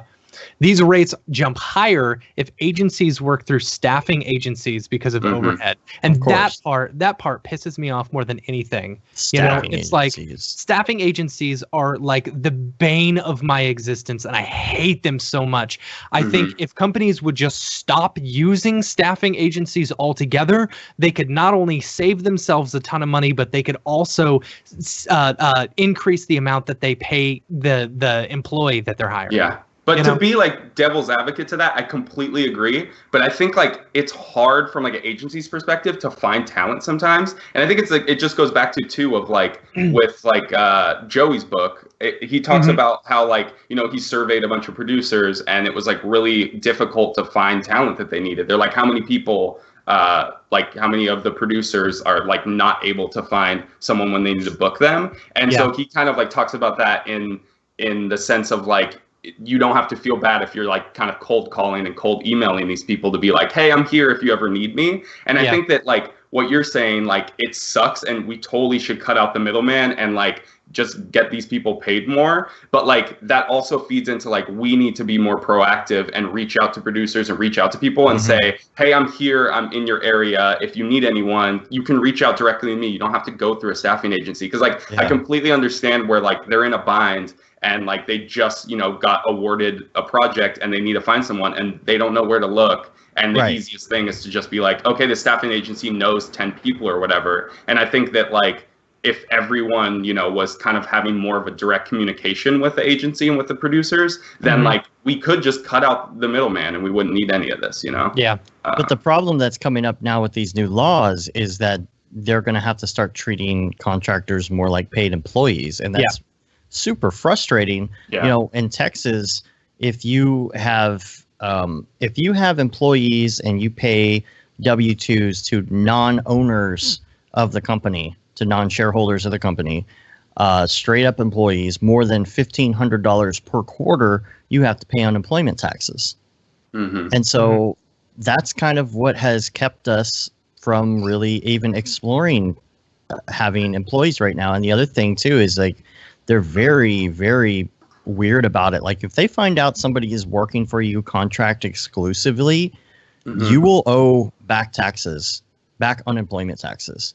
And for California, I don't know. I mean, I hear about the economy being in such a weird state there. Is this a money grab of some sort? Is this to get more local taxes, state taxes out of contractors? Or what's going on, and how is that going to affect Houdini Mark in Slack? When we were talking about this the other day, he's like, well, what's going to happen is freelancers are just going to have to become LLCs and just become an S corp and have pass through to their own their own income. I mean, I don't know how else they're going to do it unless, that's the whole thing. People want to be free as a freelancer and have that not have to worry about like and I all guess these taxes. That is the big workaround, right? You just become your own LLC or S corp or something like that, and then they can hire you as whatever. It's like they're hiring another company.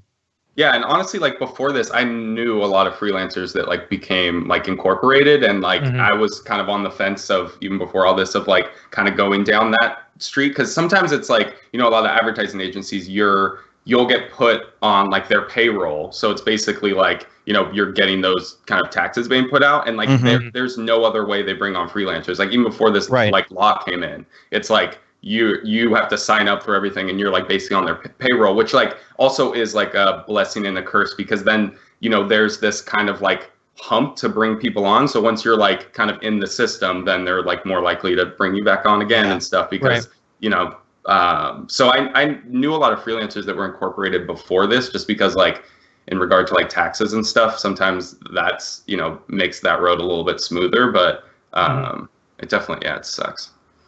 And along the same lines too, Benjamin Allenson said was talking in Slack about pay. Of course, we've got California here, and of course, in my mind, because of the whole, we know somebody in California that can do that. You lost to California because it's California. Yeah. I'm almost thinking that maybe some of these contractor laws in California are going to be more beneficial to us that are not in California. Correct. Because maybe people won't go with the California person as much because the rates are going to be up. But the topic brought up, sort of related to this, is about pay and how much to charge and all of that. But and the fact that not everybody should be charging the same. It's based on speed. It's based on experience. It's based on so many things. It's like, well, two people are both charging $600, but this person can do it twice as fast. So, so he says no one wants to hire someone for $600 a day who's charging that just because they heard from people that they should charge that much. My thought is that you should charge based on what you actually need to live comfortably on, and that changes based on where you live, how old you are, if you have a family. We have that rate calculator, and we talked to Barton about this on the show a while back. And Benjamin says everyone's living a different life, having different needs. I wonder what hiring managers are saying about these people coming in and asking for these rates. I'd love to hear their perspective. Maybe it'd be cool to have someone on the podcast like that, a producer or somebody from an agency come in and talk. I'll disagree with that, because like the thing is, you're not charging what you can live comfortably on. If I was a single dude living in an apartment by myself, I could comfortably charge $200 a day or something, but that's doing a disservice to our industry. I like completely you're hurting the rest of our industry by undercharging yourselves, and then when Dave and I, when we go out to get then when clients come to us, and this has been a big beef of mine for the past like month or two, clients come to us and they're like, hey, we want to get this done, and we quote them what we think it will actually take us to get it done. There's no overhead, there's no padding, anything. We tell them exactly, and they're just blown away by how expensive it is. It's like, well, I've got an iPhone. I can do this myself. I can edit this myself. And it's like, okay, well, I can go get this other guy. This other guy's charging $200 a day, and why are you guys charging this much? And it's like, well, you know what? He may be awesome, but he's just hurting our industry. He's not helping. I think a lot of that for us is in editing, though, because we do video editing and stuff like that, but it's not our main thing. And so it's very rare, I feel like, we even end up doing that. Just like an edit or something nowadays, but it's one of those things where we're still charging our rates that we do for everything else for that editing, where there's just editing people and they're charging way less. Yeah. I mean, I'll completely disagree with this as well, because like I think that's just not how like supply and demand works, and that's like also like you can't just charge what like you need to live comfortably, because like that's just not how like the economy works. Like companies aren't just charging what, or like when you buy a product, it's not just like what the company needs to like just satisfy all their employees or everything. And like if you, like you're saying, you're doing a disservice to the industry, and like also like we should be charging the value that we're giving to a company, right? Like it's like whatever like value that you're imparting on a project, that should be what you're charging. You shouldn't just charge what like you need to live comfortably. Like that's totally. If you're charging $200 a day, you're saying I'm only worth $200 exactly. a day. And whether or not like you like it, like you're saying, it doesn't even have to do with you. It just has to do with the industry as a whole, and like making, imparting that across the board. Because like whether or not like you need that, you're putting out the message that like that's all that you're worth, and that's not true. That's not all that you're worth. Yeah. Totally. I agree. Liam brought up he pretty much was reading my mind. He brought up a good point, asking about California. How does it work when you're out of state and dealing with people in California working on these laws now? I don't know the answer to that, but it is pretty interesting because like if we want to work for a company in California now, do we have to follow that law, or is it different because we're out of state? Do we have an advantage because we're an S corp? Well, that's true. But if you're a sole proprietor in Texas and you're working for California, do you have to abide by those laws now? It seems like it gets really complicated. But the thing about doing LLC and doing incorporating and doing S corp is that you're kind of leaving a lot of the Social Security taxes out of it, and I feel like maybe I don't know why California would do a Social Security grab because that's a federal thing, but maybe maybe it has to do with state taxes, which I'm unfamiliar with. Yeah, I don't know. Luckily, I'm unfamiliar with state taxes. So you go back to the thing that we were talking about earlier, superlative or whatever on the chat said you pay for experience, and how to craft the right film to a company or whatever. If you can get a kid to do it for $50, it's great, but that's a huge risk. Yeah. If someone is telling you they're only worth $200, then you're like, okay, well, you're only worth $200. The person who's hiring should only expect to get $200 a day worth of quality from them. Rick Bogus says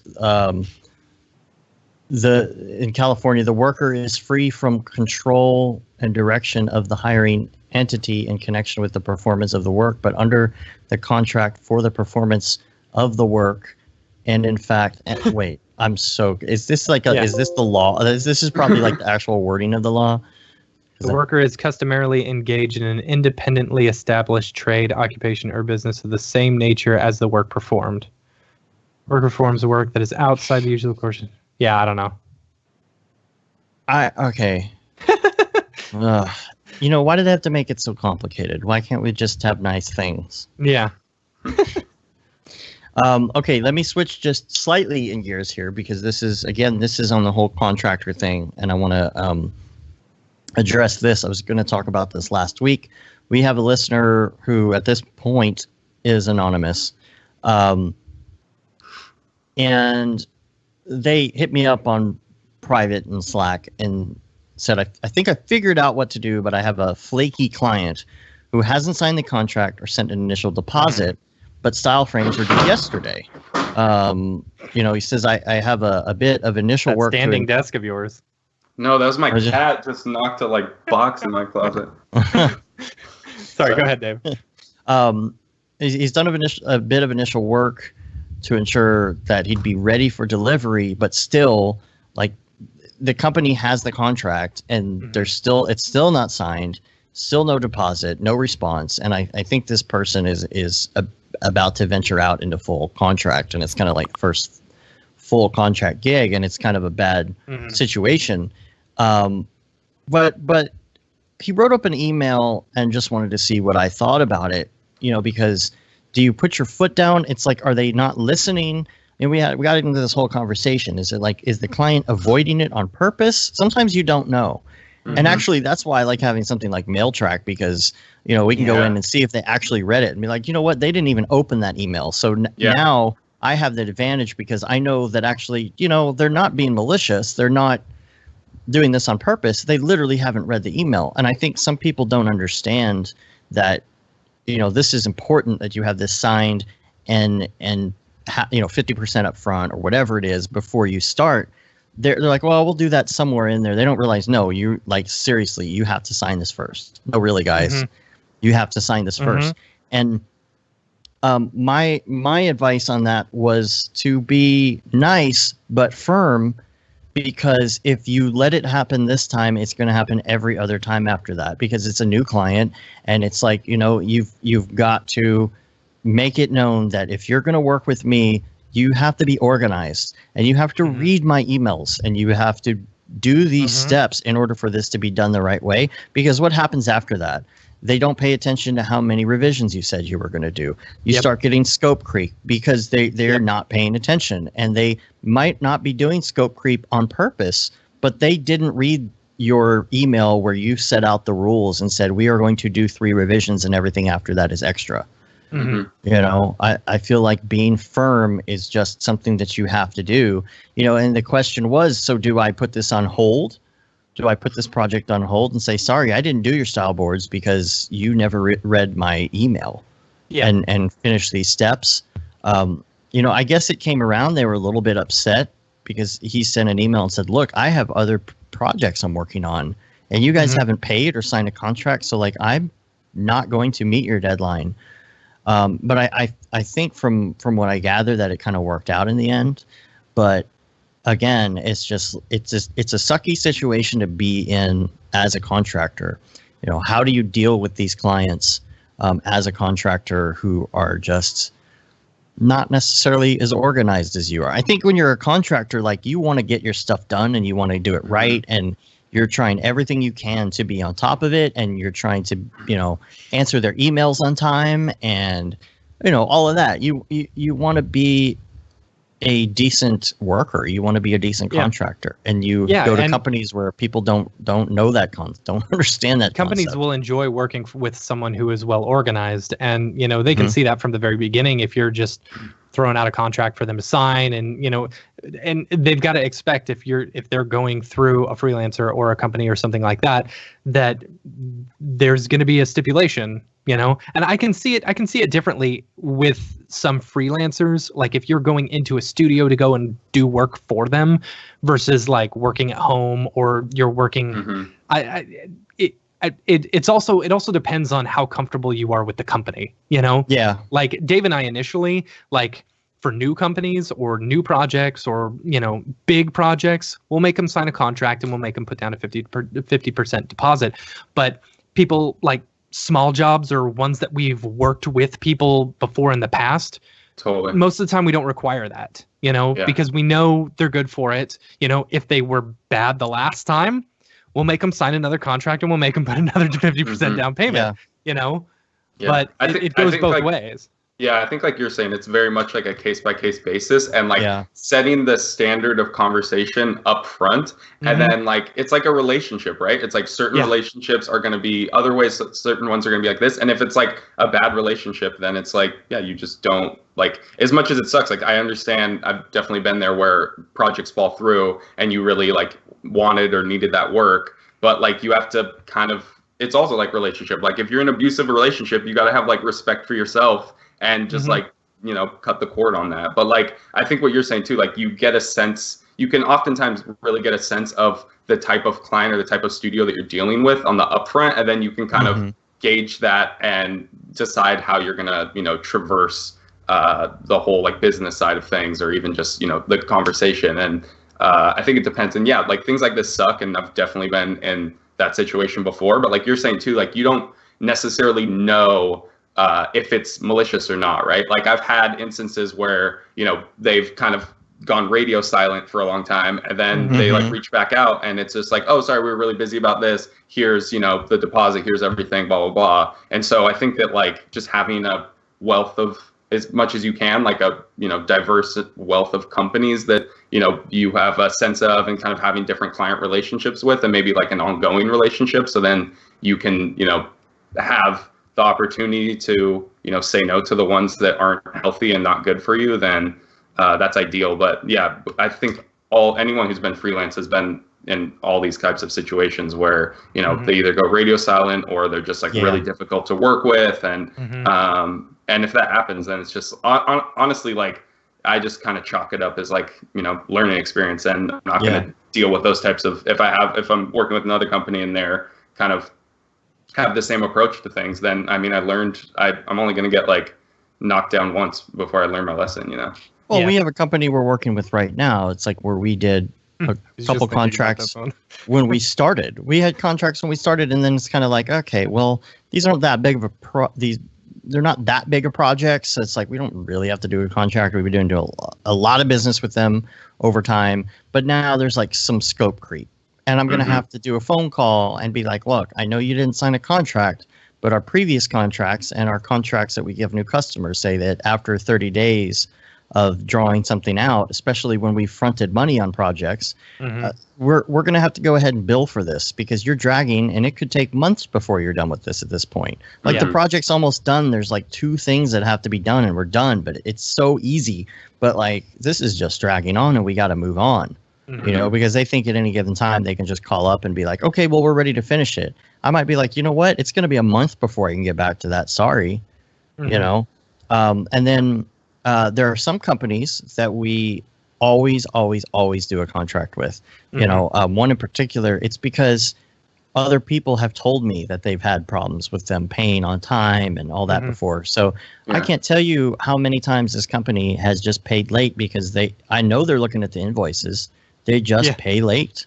And it's like they end up paying late fees all the time because the accounting department is neglecting it. So it's like you will always have a contract with us for this reason. And then you've got another thing I wanted to mention is to keep an eye on as a contractor is that if you have a client who is a very stable, regular client that you have a really good relationship and maybe don't ever do a contract with, sometimes these companies will be working for somebody else or with somebody else or another production company, or, you know, sometimes there's a long chain of contractors going on. Pay attention to who you're working for, because you may work for a company, case in point, one of our clients recently, who, you know, they have been the one to pay you for years. But all of a sudden, they're assuming that they're working on this new project with you. And the person that they put you in contact with on this project, they're assuming those people are going to pay you directly. But they never told you that. And so in our book, it's like, well, you've always paid us directly. It's always been a pass-through thing. They pay you, you pay us. So make sure that if you feel like that's kind of coming on, that if they bring on a new client, that you know whether or not they're assuming that you're going to be working directly with them or directly with their client or with them. Because what will happen is you'll do the project and then they'll be like, oh, well, you're billing those guys for this. And you're like, whoa, wait a minute. We were working for you. We talked to you through most of this project. Why are we billing them? Because I would have asked them for 50% down and I would ask them to sign a contract. I don't know who they are. You know, you know, most of the time it's okay because these people have a good rapport, you know, with your client. But it's like, you don't know. Maybe this is the first time they worked with your client, and maybe they're not going to pay on time. You know, we demand. Well, we ask we ask for 50% up front, a signed contract, and payment on delivery for a new client. And it's like, if I would have known that with some recent stuff. Now, luckily, they paid on time. I set the invoice date I gave them 7 days to pay as, you know, on delivery, so to speak. Like a buffer, and they paid. But it's like, you know, that could have gone wrong really quick, where all of a sudden I'm having to deal with tracking this person down. They're in another state. I don't know anything about them. I don't have a signed contract, and I might be SOL, you know, and then that kind of sucks because then your long-term client who brought you the gig, you're like, hey, these people aren't paying me. And then they feel bad about it, and then it's weird. And so if you feel that's coming on, that's something to just double check. So I'm working for you on this, right? Okay, good. Yeah. Yeah, I completely agree. Totally. So let's move on to some links. Dave's links. I've got only a few today. Let's see. We already talked about the French Monkeys 3D scans. There'll be a link to that in the show notes. This is an oldie but a goodie. I was hanging out with Ri-Fi last night, and we were talking about file formats. just randomly. And there's that video that Chad Ashley did on Grayscale Gorilla. What file format plays the fastest in After Effects? Was it EXRs? It was deep. It was 10-bit DPX for fastest playback. Now for compositing and color, he said EXR half float. If you're just doing whatever, use PNG. Don't ever use JPG, which I think is a given. I mean, they're going to have compression. Why would you want that? The whole topic came up because we were talking about the fact that I render to TIFF files all the time. Anyway, it's old. It's a couple years old, but it's a good one to check out. If you haven't heard or seen that video, check that out, because if you really want to have like super fast RAM preview playback in After Effects, go with the 10-bit DPX. So this is also pretty interesting. It's a YouTube video about why snow and confetti ruin your video quality. Oh, I love this video. It's so cool. It's very you know what? I think Have you seen a video on an old tube TV? Like lately? Yeah, I have. The quality is so crisp. Yeah, it is. And we are so used to, as our society now, we are so used to like this compressed, super JPEG. Like, it's like, okay, I'm paying for HD TV, but I am not getting HD quality out of my, direct TV receiver or whatever. Totally, I'm use an antenna. Use an antenna and look at the difference. Nah, I can't get good signal out of an antenna. Well, if you could get, maybe at your new house or something, but like maybe if you put an antenna up that's really good for that, getting HD signal, you'll be like, oh my god, I can't believe how clear this is, because it's not compressed. Yeah. It just annoys me, and like the quality on these old tube TVs are surprisingly good because it was pixel for pixel and it wasn't compressed at all. Anyway, go ahead. I mean, that was the thing about the This Is America Childish Gambino video, was there was the grain in it, so that caused some issues. And then, this talks about the snow and confetti, which it's obvious. It's just because there's so much going on that it's hard for it to, figure one frame to the next, what's what. But it goes a lot into bit rate and compression and things like that. My big beef is with HBO, because those Westworld titles are so amazing, but you have like the worst banding in the world, and it's like, what is going on? Like, it's such a beautiful intro, and they don't do a good job compressing on HBO. No. It's HBO's really bad. compression is surprisingly bad. Like, you would expect them to have a higher quality standard for that stuff. And why is that? Is it because they have to cater to certain platforms, and like that has to be the lowest common denominator? I mean, it's like with us streaming, I have to hit certain numbers in order for YouTube quality to be good, but then it's like too much for Periscope, so Periscope freaks out, and there's like all this stuff you have to do. Are they doing that for a certain reason? Dan Marino says, doesn't look like anything to me. Ding. He needs a ding. That's an issue. It's like you're ruining your beautiful program here. Most of the people are going to watch it on their high def TVs and with this ugly banding on it. It's like, but I think too, like Matt's saying, it's like we're just so like, we have Stockholm syndrome with that stuff. Like, we don't even realize what the outdoors looks like. Like, we're just like, no one has even brought. I've never heard anyone bring up that point, but it's just like, that's just, we're just used to it now. Yeah. Do they not notice? We're the YouTube generation. Do we're they so not used to crappy quality, dude. If you go back and look at some of the original memes, like the original meme videos, the quality is awful. But we remember it super crisp. Like the Numa Numa guy, go back and look at Numa Numa. Oh, it was 240p. It was awful.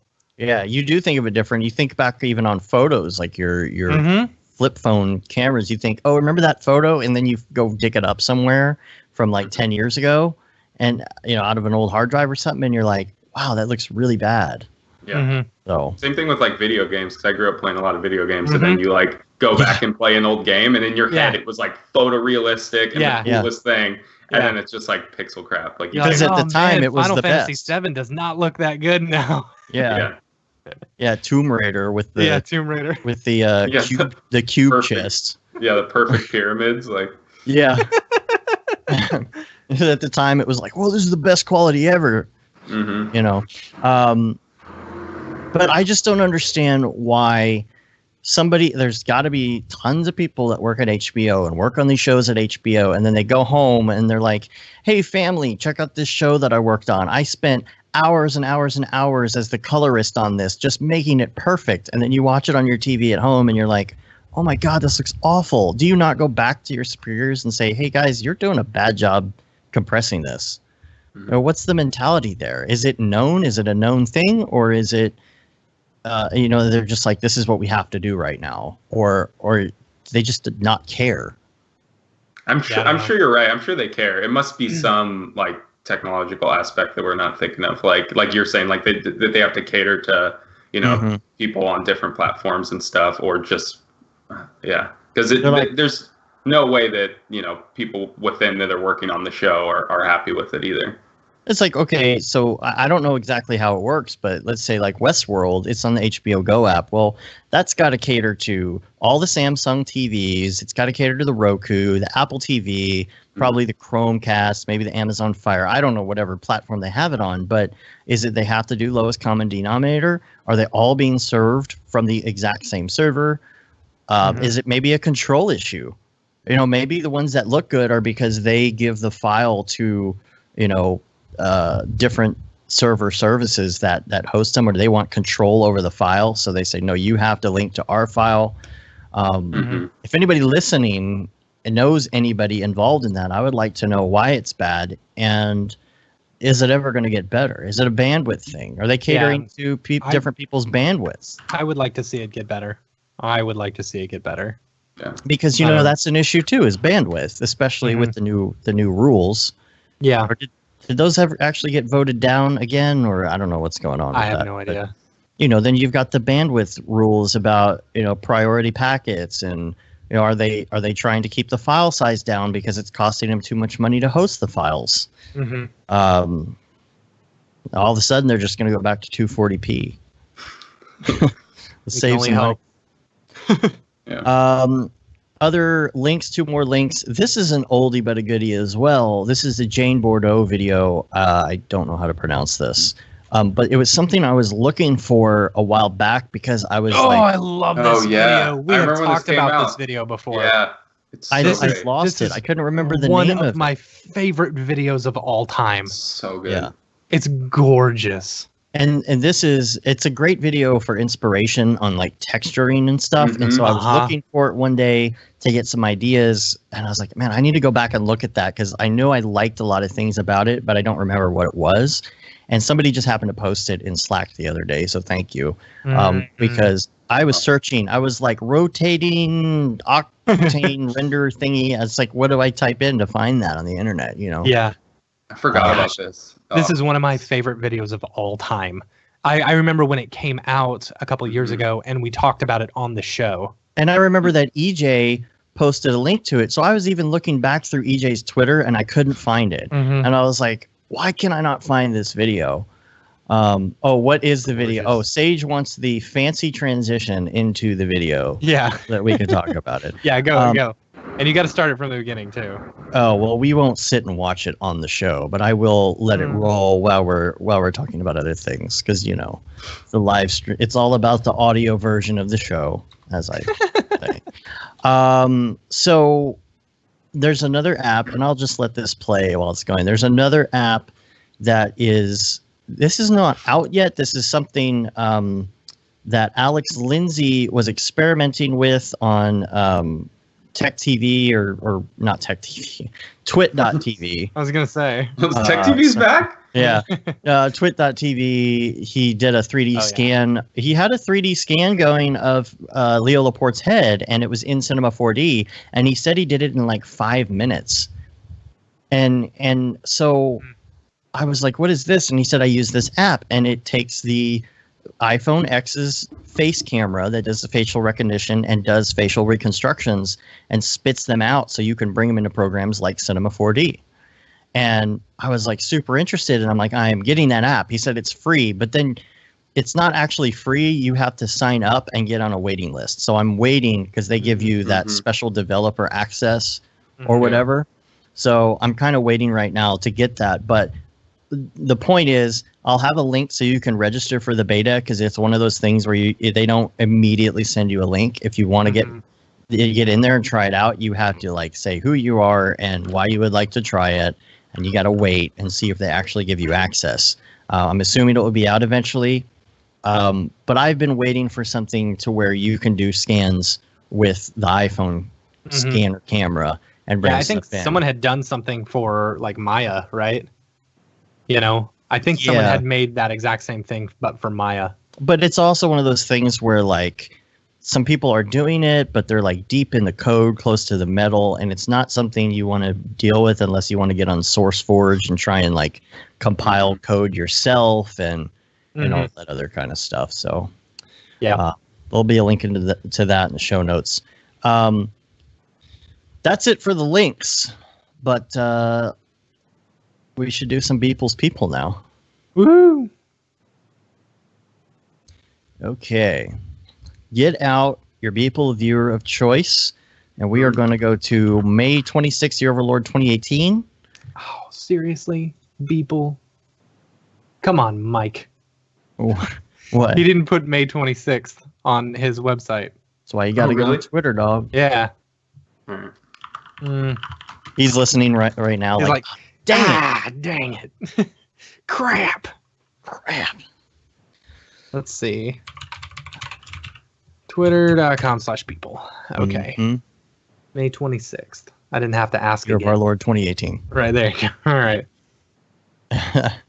Ooh, pretty. All right. So this is called Translation Lost. And I'm very interested in how this is June 26th. On your notes, you say May 26th. It is May 26th. Is it May 26th? Not June yet. I mean, it's June, but it's not June 26th yet. Well, May 26th says max refract. Oh, yes. And Mark said about that video, McDonald's did something ripping off that video. Yes. It's the second time McDonald's has ripped off something through one of their agencies. McDonald's also ripped off Syriac as well. Yeah. Oh, really? Yeah, like almost frame for frame. It's pretty bad. Oh, man. All right, what day again? Okay, May 26th. Lost? Year of our Lord 2018. Just go to Twitter, dog. I am. No, I'm sorry. I fat fingered it. It is May 29th. I'm sorry. Year of our Lord 2018. Okay. Thank you. Sorry, brah. Okay, cool. Okay. Yeah, so let's talk about first of all the look of it. Pretty cool. There's a lot of harsh light going on. You know, we kind of stopped playing the guessing game on like render engine, what render engine because he does a good job of whatever it is. Yeah. The cables, I noticed the cables are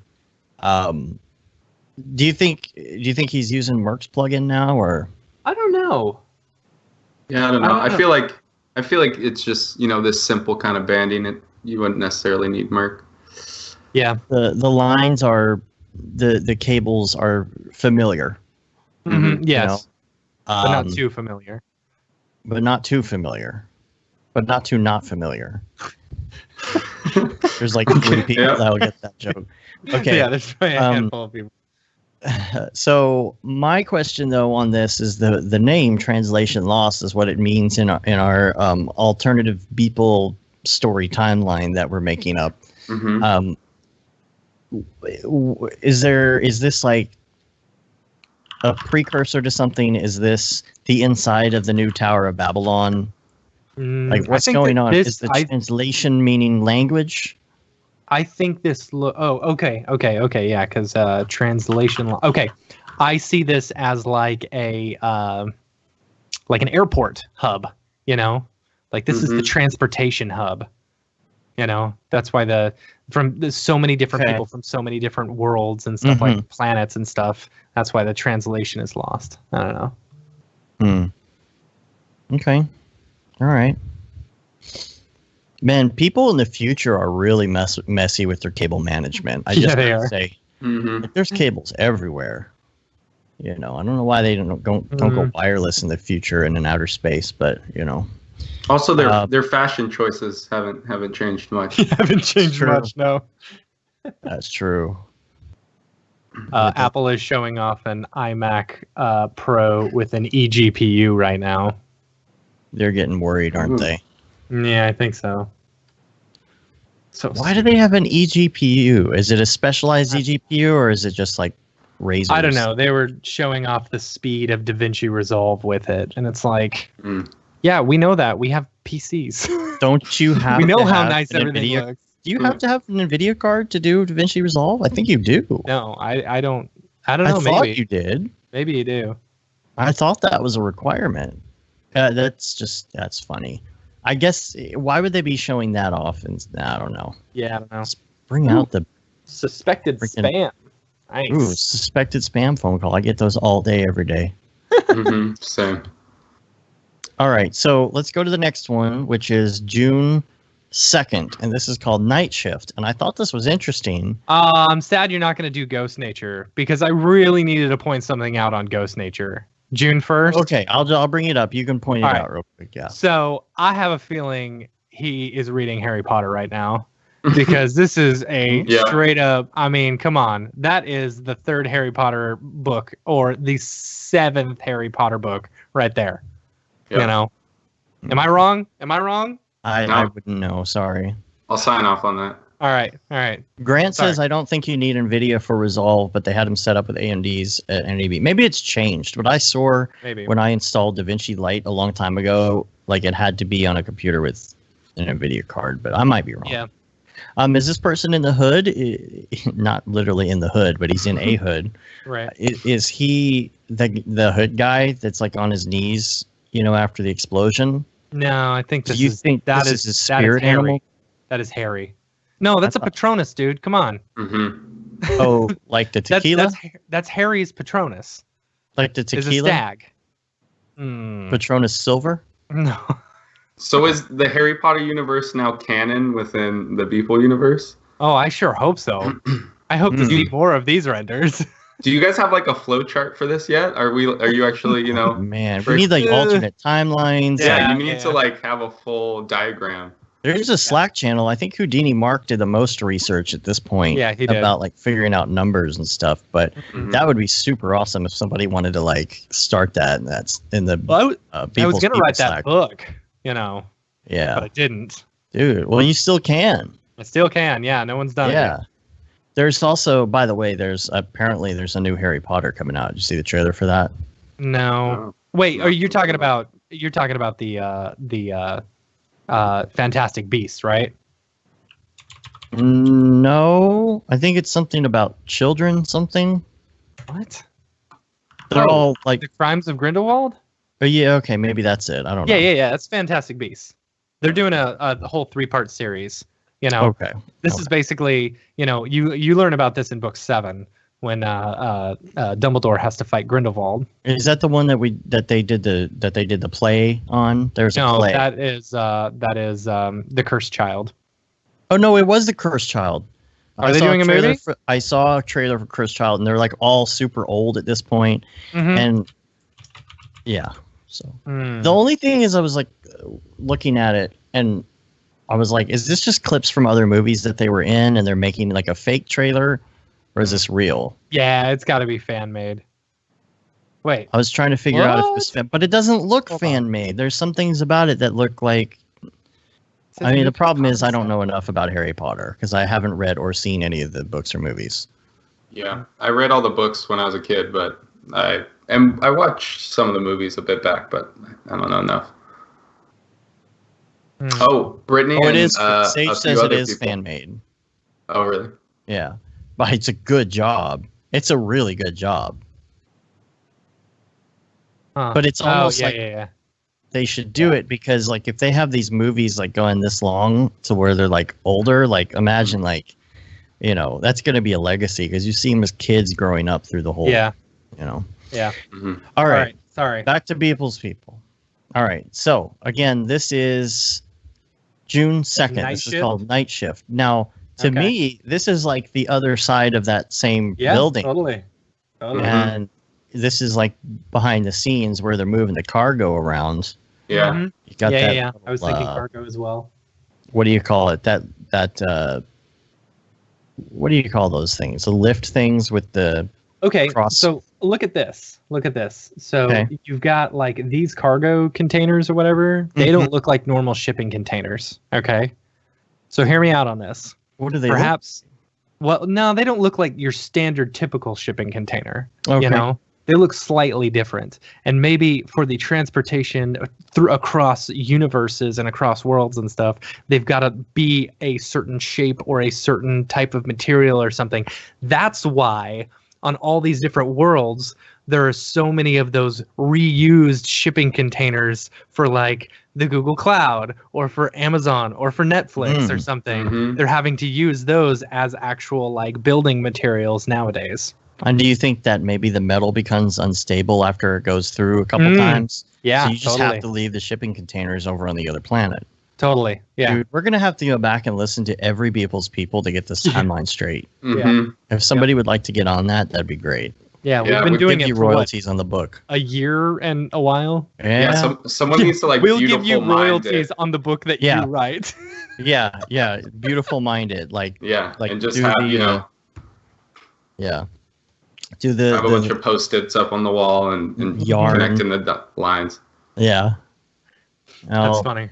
Okay, so this is just basically behind the scenes of the same place. So yeah, I don't know how much else there is to that. Are there any clues? I'm looking at these containers, these like diagonal containers. I don't know why they're diagonal. Maybe this is how they release them into the portal. Yeah, maybe. But I'm looking for clues like in some of these letters. That's a question that I want to ask him if he ever hides anything. I'm sure he does. You know, in here, inside jokes and such, in kind of a Cornelius Stammer kind of way. Mm-hmm. Yeah. All right. The very last one is going to be June 3rd, which is called World Implode. This was yesterday, last night. Yeah. This is very like Akira kind of vibes. Mm-hmm. I was thinking Stranger Things. I was about to say the van that flips over them, you know. Mm-hmm. But yeah, I can see the Akira stuff in it. The lights are on, which means maybe there's people in there, which that sucks. What is it? Is it going in? Are they coming together? Are they moving apart? Is this forming a transformer? Well, it's an implosion, right? So it's gonna come together and then explode back out. Yeah, of course. I mean, that's obvious. But it's world implode. What does that mean? But why are the cars like? What does that have to do? Oh, that's where the world is starting to implode. Mm-hmm. You know, it's got to grabs the metallic stuff first, you know, so that it can build up this iron core so it can do all the gravity in order to make it implode, right? So it's a magnetic issue. Magnetic, yes. Definitely magnetic. Okay, I see. That's why the guy in the ground isn't freaking out. Right. The Beeple's people.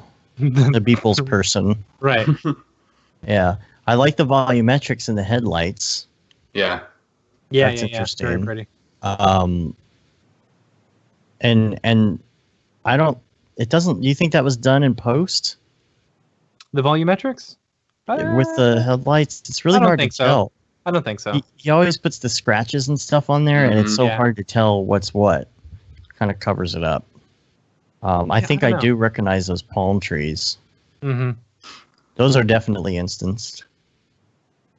Yes. Mm-hmm. You got the telephone poles. Is that who did that plug in? I don't know. Is Aaron? What's his name? I always want to say Aaron Corvette, but it's not Corvette. It's, you know what I'm talking about? Yeah, I know who you're talking about. I can't say his last name either, though. Isn't he the one who did the telephone pole plug-in? I think he was just on the Pro Video podcast not too long ago, maybe last week. He's the one that did the sign generator too.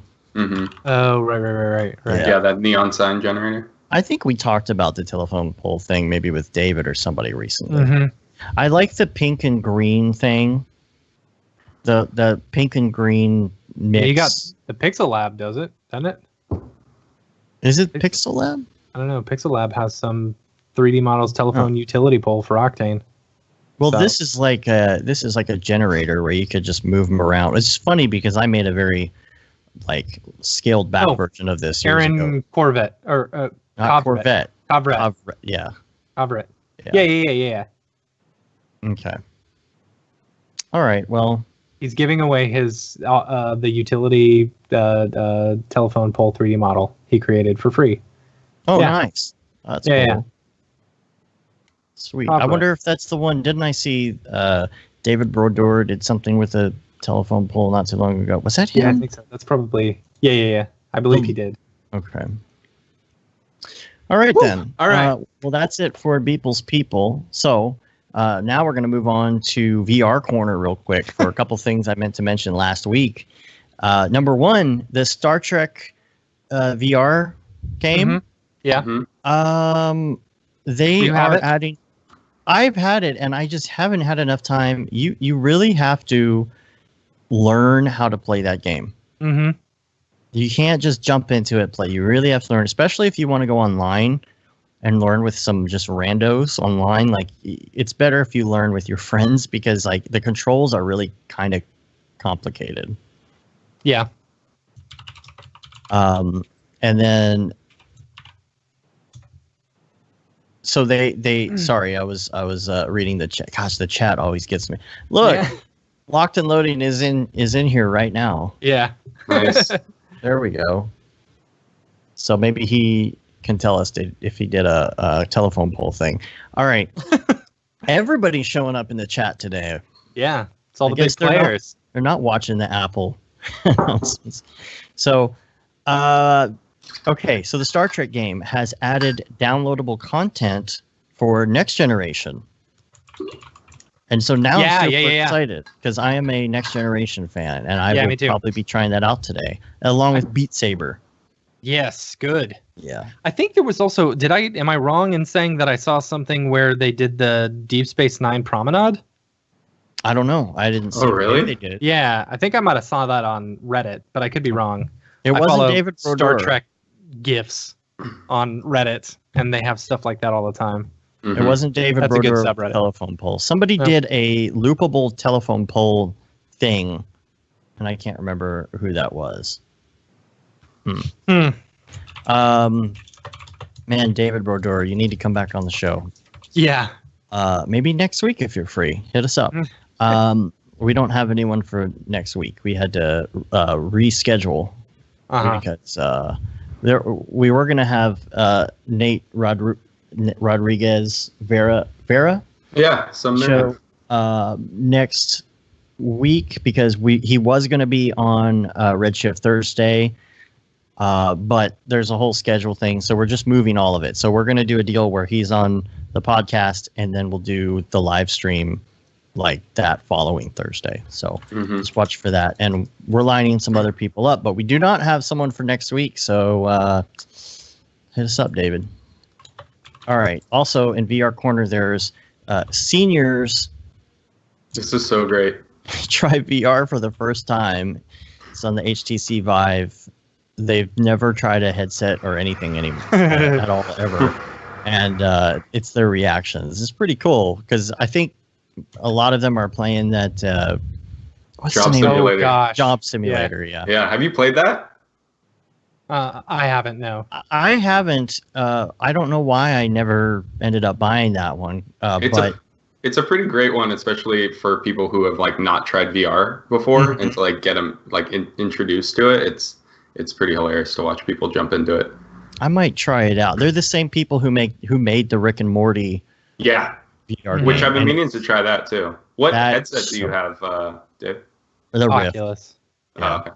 Yeah, we both have Rift, and it's a really fun game. I hear that the Job Simulator and Rick and Morty are kind of the same thing. You do these little funny things. So, How I've seen a lot of this lately where like they'll actually have a camera be able to track yes, what's going on. Do you know how they do that? Does anyone know how they do that? I mean, it's a green screen. It has to be by the people who make the software so that they can put like another camera somewhere I don't know, else? because I've seen some people. I've seen some people on Facebook like posting their Beat Saber stuff. You know, Really? Yeah. You would have to have a green screen. And you yeah. would have to I think have, they had a green screen. like you would have to have it tracking or something, or maybe it doesn't track, but maybe it just somehow puts you. I don't know. I'm watching them do the plank experience. That's hilarious. So The good. plank experience. Yeah, What is where that? they're walking out onto a plank. Oh yeah. Yeah, that's funny. I made my aunt do this with the Oculus when I was visiting a few Do like what? last year. Do the basic, what was it? It was just the Oculus Dream. Oh, with the whatever. dinosaur and stuff. Yeah. Mm, But yeah. they've also got you on the top of a building looking down. Yeah. She flipped out. Uh-huh. It was hilarious. Well, that's like in the Ghostbusters one that Mhm. they have, the big one that they have at some of these game places, like in New York and Yeah. up in Toronto. Like, you go outside the building onto like a rickety window washer Mhm. thing, but of course they make it even worse because they make it so you're standing on a wobbly thing with your headset on. It's pretty scary. You just have to keep telling yourself you're not actually going to fall. Yeah, it's funny with that stuff. Even if it's like not the best, resolution or graphics, that Mhm. like it's still like Still just your feels primal real. instincts Yeah. come out, and like you can't help but get nervous about it. One time I was playing. What was I playing? I was playing The Climb, and it was one of the Oh, first times man. I had played Oh it. yeah, I want played to it, try that. and I had totally like no one was home, and it had been a while since I played VR, and I forgot how into it you get, Hmm. Yeah. and I fell off, and I like literally screamed as loud as I could. Well, there's like a medium, like a moderate chance of getting sick in that game, just the way that you're moving around. And man, I was getting good at that for a while, but you actually get scared sometimes just Yeah. hanging by one arm, Yeah. I played the Resident Evil VR one, and that game did gosh. motion really well because it was Wow. you're only like moving in the direction your head is looking, so it makes Uh-huh. it to where like you don't get any motion sickness. I'm sure some people still get a little bit, but it like circumvents all of that because like you're just only ever moving where you're looking, so you don't get that sense of like I'm looking this way and moving that way, and then Mhm. that's what kind of messes with your like equilibrium.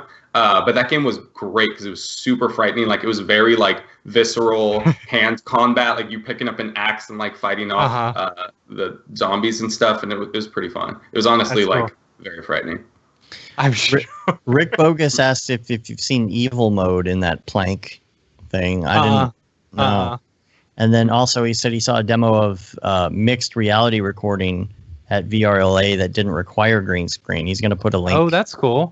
In the VR section of the Slack. So, let's see what. Zach, do you play a lot of board games? else? Yes, do you see all my board games? I right there? do. Yeah. Yeah, Have you me and my played, friends. Have you played Two Rooms and a Boom? No. Okay, I- it's a card game. It's Okay. kind of like a Werewolf or Mafia or something like that. Yeah. Is it like because Werewolf was similar to like Secret Hitler, right? I'm not 100% sure. I've just been Oh. heard it described that way. I've never actually played Werewolf. Oh, okay. I have Bogus- played Mafia. Rick I've says not played press that. 666 on the elevator. Oh, okay. Okay. All right. I have to try that. Yeah, Two Rooms and a Boom. Yeah. My he was buddy actually- made that one. He was on our show. one time. Yeah. Oh, really? Long time Yeah, ago. yeah. That's awesome. I gotta check it out. Yeah, it's Tuesday night games. So they've also got a good podcast, Tuesday Yeah. night podcast as well. You should check that out. Nice. Yeah, I'll check that out. All right, let's move on to Brograph recommends, and I know you've actually prepped for this, so that's yeah, I've good. prepared for this. Nice. All right, you So- still gotta like run me through them though. Sure. What's the first one? Movies. The first one is favorite movie. Yeah. I don't really have like one favorite movie. It's probably like any Stanley Kubrick or like Christopher Nolan movie. Is pretty solid Okay. in my regard. Like Mhm. art specific movie, Exit Through the Gift Shop, the like Banksy movie. That one's really good. So awesome. It's Yeah. so great the way that it like kind of like, gets beneath your expectations and kind of like gets beyond to where you question if the entire, I don't give too much away, but you kind of question what the entire thing really is.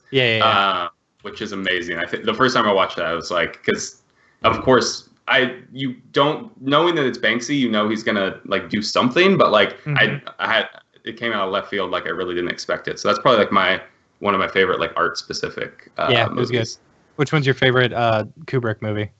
Ooh, I don't know. Maybe Shining, obviously 2001. I don't know, man. Like even Eyes Wide Shut, I feel like a lot of people don't like that movie. I feel like it got some hate when it like was, you know, first came out, but just his whole visual aesthetic, because he's so, you know, OCD and over the top with things. It's just like his visual aesthetic is so on point. It's just like even movies that like I'm not as much of a fan of the plot of are just like so amazing just to like watch visually. Did they ever do an uncensored version of that movie? I don't think so. They had to digitally censor some stuff because it was going to get an NC-17 rating if they didn't. So I thought know it had an NC-17 rating. No, I thought it was just R.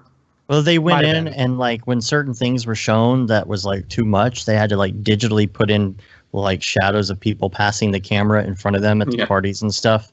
So you see a lot of that, and it's because they're, you know, covering up boobies or something. I don't know. Or butts. So, favorite music?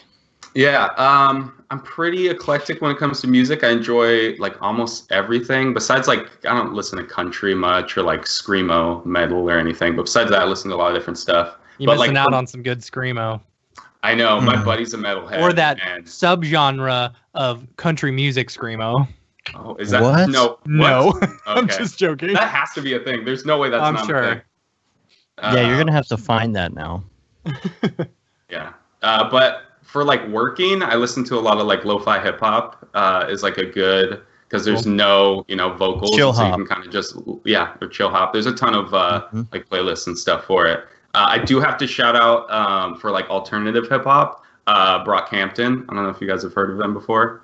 I've heard of him. That name sounds familiar. It's like a collective. It's kind of like a mix between like Odd Future, which is like Tyler the Creator's kind of group, with like Outkast. Like it's like this it's like super across the board. Like they came out with like 3 albums pretty much in a row, and every song is solid, and each song kind of goes in a different direction. And like I feel like people would really appreciate them too, because they're I forget how many members, like a little bit over 10, I think, but like they're not all, you know, like involved in the music. Like they have art directors and like the people who like shoot the videos, and they kind of like are this big kind of collective like outside of music too, and all their music videos are really on point. So it's a good rabbit hole to go down for that stuff. It's just, I appreciate like how much, you know, artistic thought they put into everything outside of music too. And everyone within the group is solid. I feel like with a lot of like groups like that, it's funny because they joke how they're like the best boy band ever, because they're literally just a boy band. But I feel like with a lot of like groups like that, like even with like Odd Future and stuff, like there ends up being a few people where you're like, why are you even in the group? Like I'd never hear of you, or they have like one verse and it's like, okay, everyone in Brockhampton is solid. Like everyone brings something else different to the table. I don't know what type of,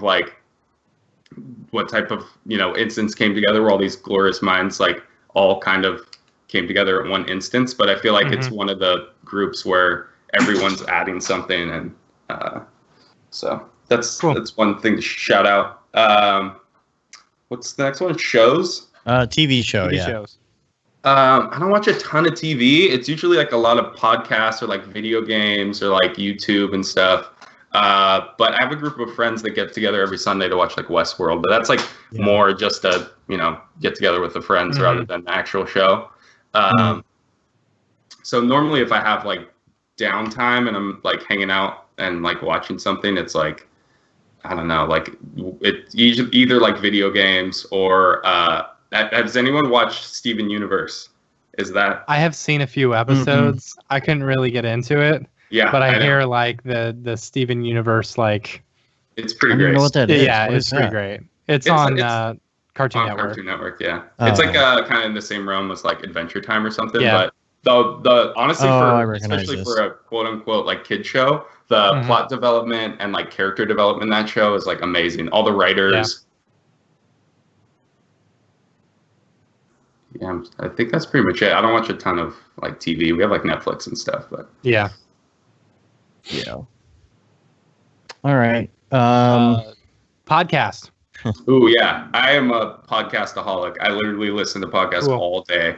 So I got a pretty long list. I won't like shout out all of them, but Reply All is great. Obviously, there's a ton of like motion design one. Animalators is awesome. Still Entitled, the Adam Savage Project is really good. The like kind of tested website. They do a podcast and kind of shout out things on there. Comedy Bang Bang, I listen to a lot. Yeah. Song Exploder is really good if you like to hear like kind of behind the scenes process of like different music and songs is really awesome. They'll bring people on and have them kind of like explode out their songs and explain like how it came about and stuff. TED Radio Hour I listen to a lot. Yeah. Beautiful Anonymous with like Chris Gethard. He has people just anonymously call in and he talks to them for like an hour and a half, and it literally go any direction. So it's pretty and how some of those shows kind of play out. People will call in and have stories that you'll never expect. So that's pretty awesome. Obviously Radio Lab, listen to How I Built This a lot, 99% Invisible, Invisibilia. I think they just started a new season a bit ago. Hidden Brain, Broken Record's pretty good. And then for like kind of daily stuff, I listen to The Daily a lot. And I have a ton. I just try to clear out my podcast feed every day and try to get through everything. Cause honestly, it's weird. Cause like a lot of times I don't listen to music that much. It's easier to zone out if I'm like listening to something. I agree. It kind of like gets rid of that like thinking part of my brain. So then like I can like kind of focus on something else in a weird way. Like you kind of like make that part of your brain get really busy with something. So then you kind of have like a clear head in other regards. It's probably not the healthiest thing to be like, have to do that. But I like being able to do two things at once, an audiobook or a podcast, learning while you're doing something else. But the whole tuning out thing, I feel like if I listen to music that I don't know, sometimes it's easier, or music without words. Yeah, that's like me too. It's easier for me to work. Have you listened to My Brother and Me? Yes, yeah, not in a bit, but that one's great too. Also, we saw them live in Dallas a couple weeks ago. Yeah. Oh, really? Yeah, it was fun. Nice, that sounds like fun. What's the next one? Favorite plugin, is that next? Yeah. Oh yeah. Plugin or favorite plugin. Yeah. So recently, I'd say Neat Video, the denoiser is pretty awesome. Real Smart Motion Blur. I've been using that for like in the special instances where I'm like doing some type of animated mesh or something and I can't actually get motion blur in engine. It's pretty awesome. It works really well. Motion blur, not the standard. Nah, just stop. Just throw it right on there, right? No. That's our ongoing joke. Yeah. But, yeah.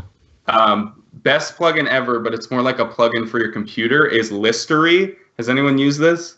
Listery. I want to say it makes lists or something. No, it's like a file explorer for Windows, and it is incredible. It does a bunch of functions, but one of the main functions that I use it for is just like you can set up, I think you can set up any key command, but if I double tap Control, if I'm like looking for a file or whatever, I can just type in exactly what I want. It'll show like a drop down list of whatever. You can scroll, hit enter, and then it'll open that folder. So in like Cinema, if I'm adding textures and stuff, it saves so much time because like you don't have to dive down in and be like, oh, I'm looking for this specific thing. If you know what it's called, then you just type it in and then it'll populate your whatever current window you have open. It'll basically jump you to that folder and then you can pick whatever you want. And it has a bunch of other, it's just way better than the standard file explorer in Windows. And it'll save you so much time. It's just like amazing to be able to, I never have to like go through folders or anything. Like it's does it like, what do you call it? Does it index pretty well? Because that's the thing about using the regular file explorer. I'll type something in Windows and it's just like, what is it doing? And then it never comes up. Yeah. No, the great thing about it too is it'll populate this little drop down, and it's almost on the money every time. But then also it'll have like recents. So it'll be like if you recently open this texture or whatever else, it'll be at the top of the list almost every It's time. like Spotlight then. Yeah. Sounds Like for like okay. Windows, basically. Yeah. I'm gonna have to check this out. Yeah, it's pretty great, and it has a bunch of other features too. It's just like a way better extension for Windows rather than File Explorer, because File Explorer is pretty useless. Oh man, I need to put this in the notes for sure, and I'm gonna put it in on the Slack. Windows suck less. Yeah. Make Windows. So we have the Make Windows Suck Less in the Slack, and I'm putting that on there right now. Ooh, you can even search, like, do a Google search straight from there. Yeah. Yeah. It's like it's so awesome. It Oh saves man, so you can much time. search like websites too. That's rad. It's like I almost forgot to shout it out because it's just like such a like ubiquitous plugin that I use in general. But You sold me on it. Yeah, it's great. Listery. All right, got it. Not history. Listery. There we go. All right, the next one is headphones.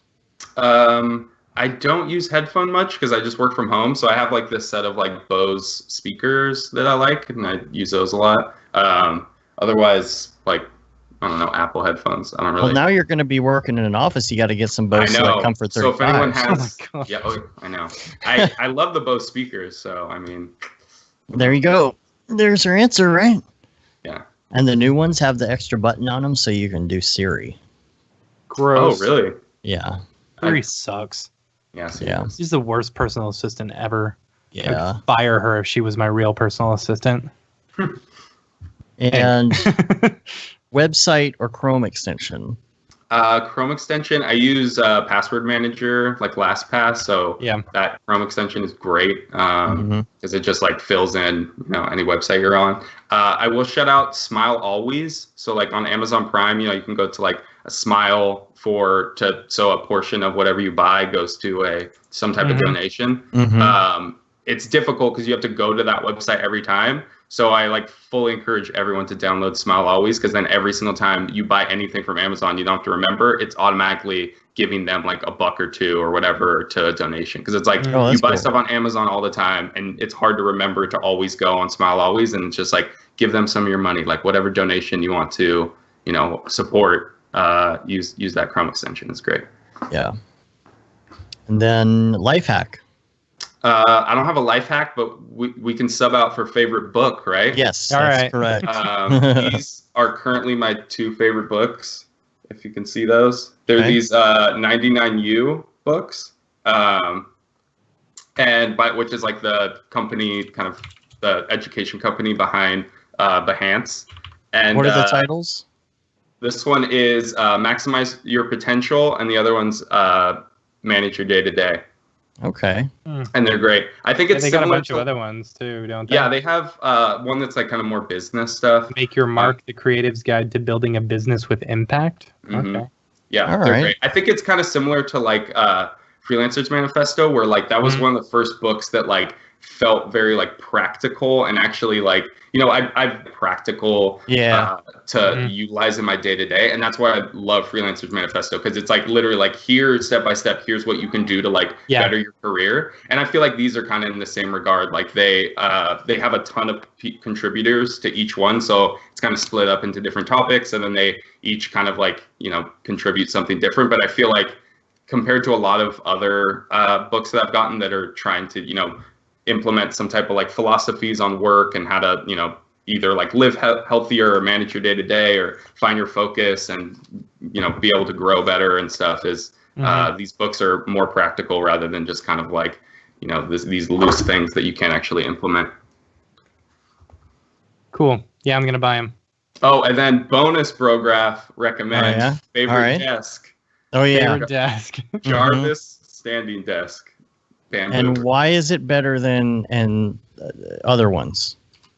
I've used a couple different standing desks, and like the Jarvis is great because one, you can just customize it. So like when you order it, you get all these different options. So like the one I have has like this little concave in the front, so I can like slide in closer, so I'm not like hurting my back as much and like leaning over. And then it's programmable, so you can just set like different, programmable steps. And I think like with standing desks, like and being able to switch is great because like, my posture will start getting back, my back will hurt, and it's nice to be able to, every hour stand up for a few minutes or, like be able to take a break. And sometimes it's like your energy kind of changes when you're standing up and sitting down, and like in certain instances, it's like nice to stand up for a bit and like take a break. And this one's just great. I just really like, it's this bamboo top, which is really nice. You can get a few different sizes, and just having like an adjustable desk is just really cool. My girlfriend has one as well because her desk is right over here in our home studio here. Oh, nice. And yeah, they're awesome. They're really great. So that's a bonus. Cool. Awesome. I just ordered those books. Yeah. Are they available? They're cheap too. They're like $10 each. They're on Amazon. Are they available? Yeah, I bought all 3 of them for $27. All right. Can you get them like digital too? Yeah, you can. I think they're like $5 digital. Yeah. Cool. Cool. All right. Well, I think we've reached the end. Yes. Yeah. That's awesome. We are next week. We might have David Brodeur on. I don't know. Sounded like that might happen. We'll see. If not, it'll just be good old white bread Dave and Matt. Yeah. White bread. Yeah. So rate us on iTunes. Leave a review. Let us know what you think about the show. Also subscribe and your podcatcher of choice. It helps get our ratings up, and so do the reviews. Please help us with that, and tell your friends about the show as well. Spread the word. Help advertise a little bit for us. Get some more listeners in here. It'll be fun. Don't forget to email us, brograph@brograph.com. I really love getting emails about like topic ideas or what you think of the show or whatever it is. I know you're mostly probably all driving in your car right now or something. David Brodeur says that he is done. He is down for next week, so we're going to chat after the show. We're going to work that out because like we both felt like Matt and I were like, man, we didn't get to talk enough last time. Like, there's so much more. The thing is, like, and we talked to him for a while beforehand, and it's it's that always ruins it. Mm-hmm. Yeah, you can't talk about the topics before you're on the show. The second time, it's not as good. Yeah, totally. Yeah. Felipe Goldsack says downloading Listery and ordering those books right now. Thanks, Zach and Brograph. Subscribe to our newsletter. Don't forget to check out our live stream on Thursday this week with Liam, 5:31. Check us out on Slack, brograph.com/Slack. You can say you've been there, done that, got the t-shirt with the No Brograph, No Mograph tee, the Feel the Bab, Paul Bab 2020 shirt.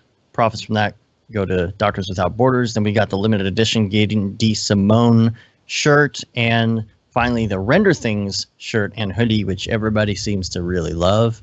And then what else we got? That's it. We're on Facebook, Twitter, Instagram, Twitch, of course, YouTube, and brograph.com.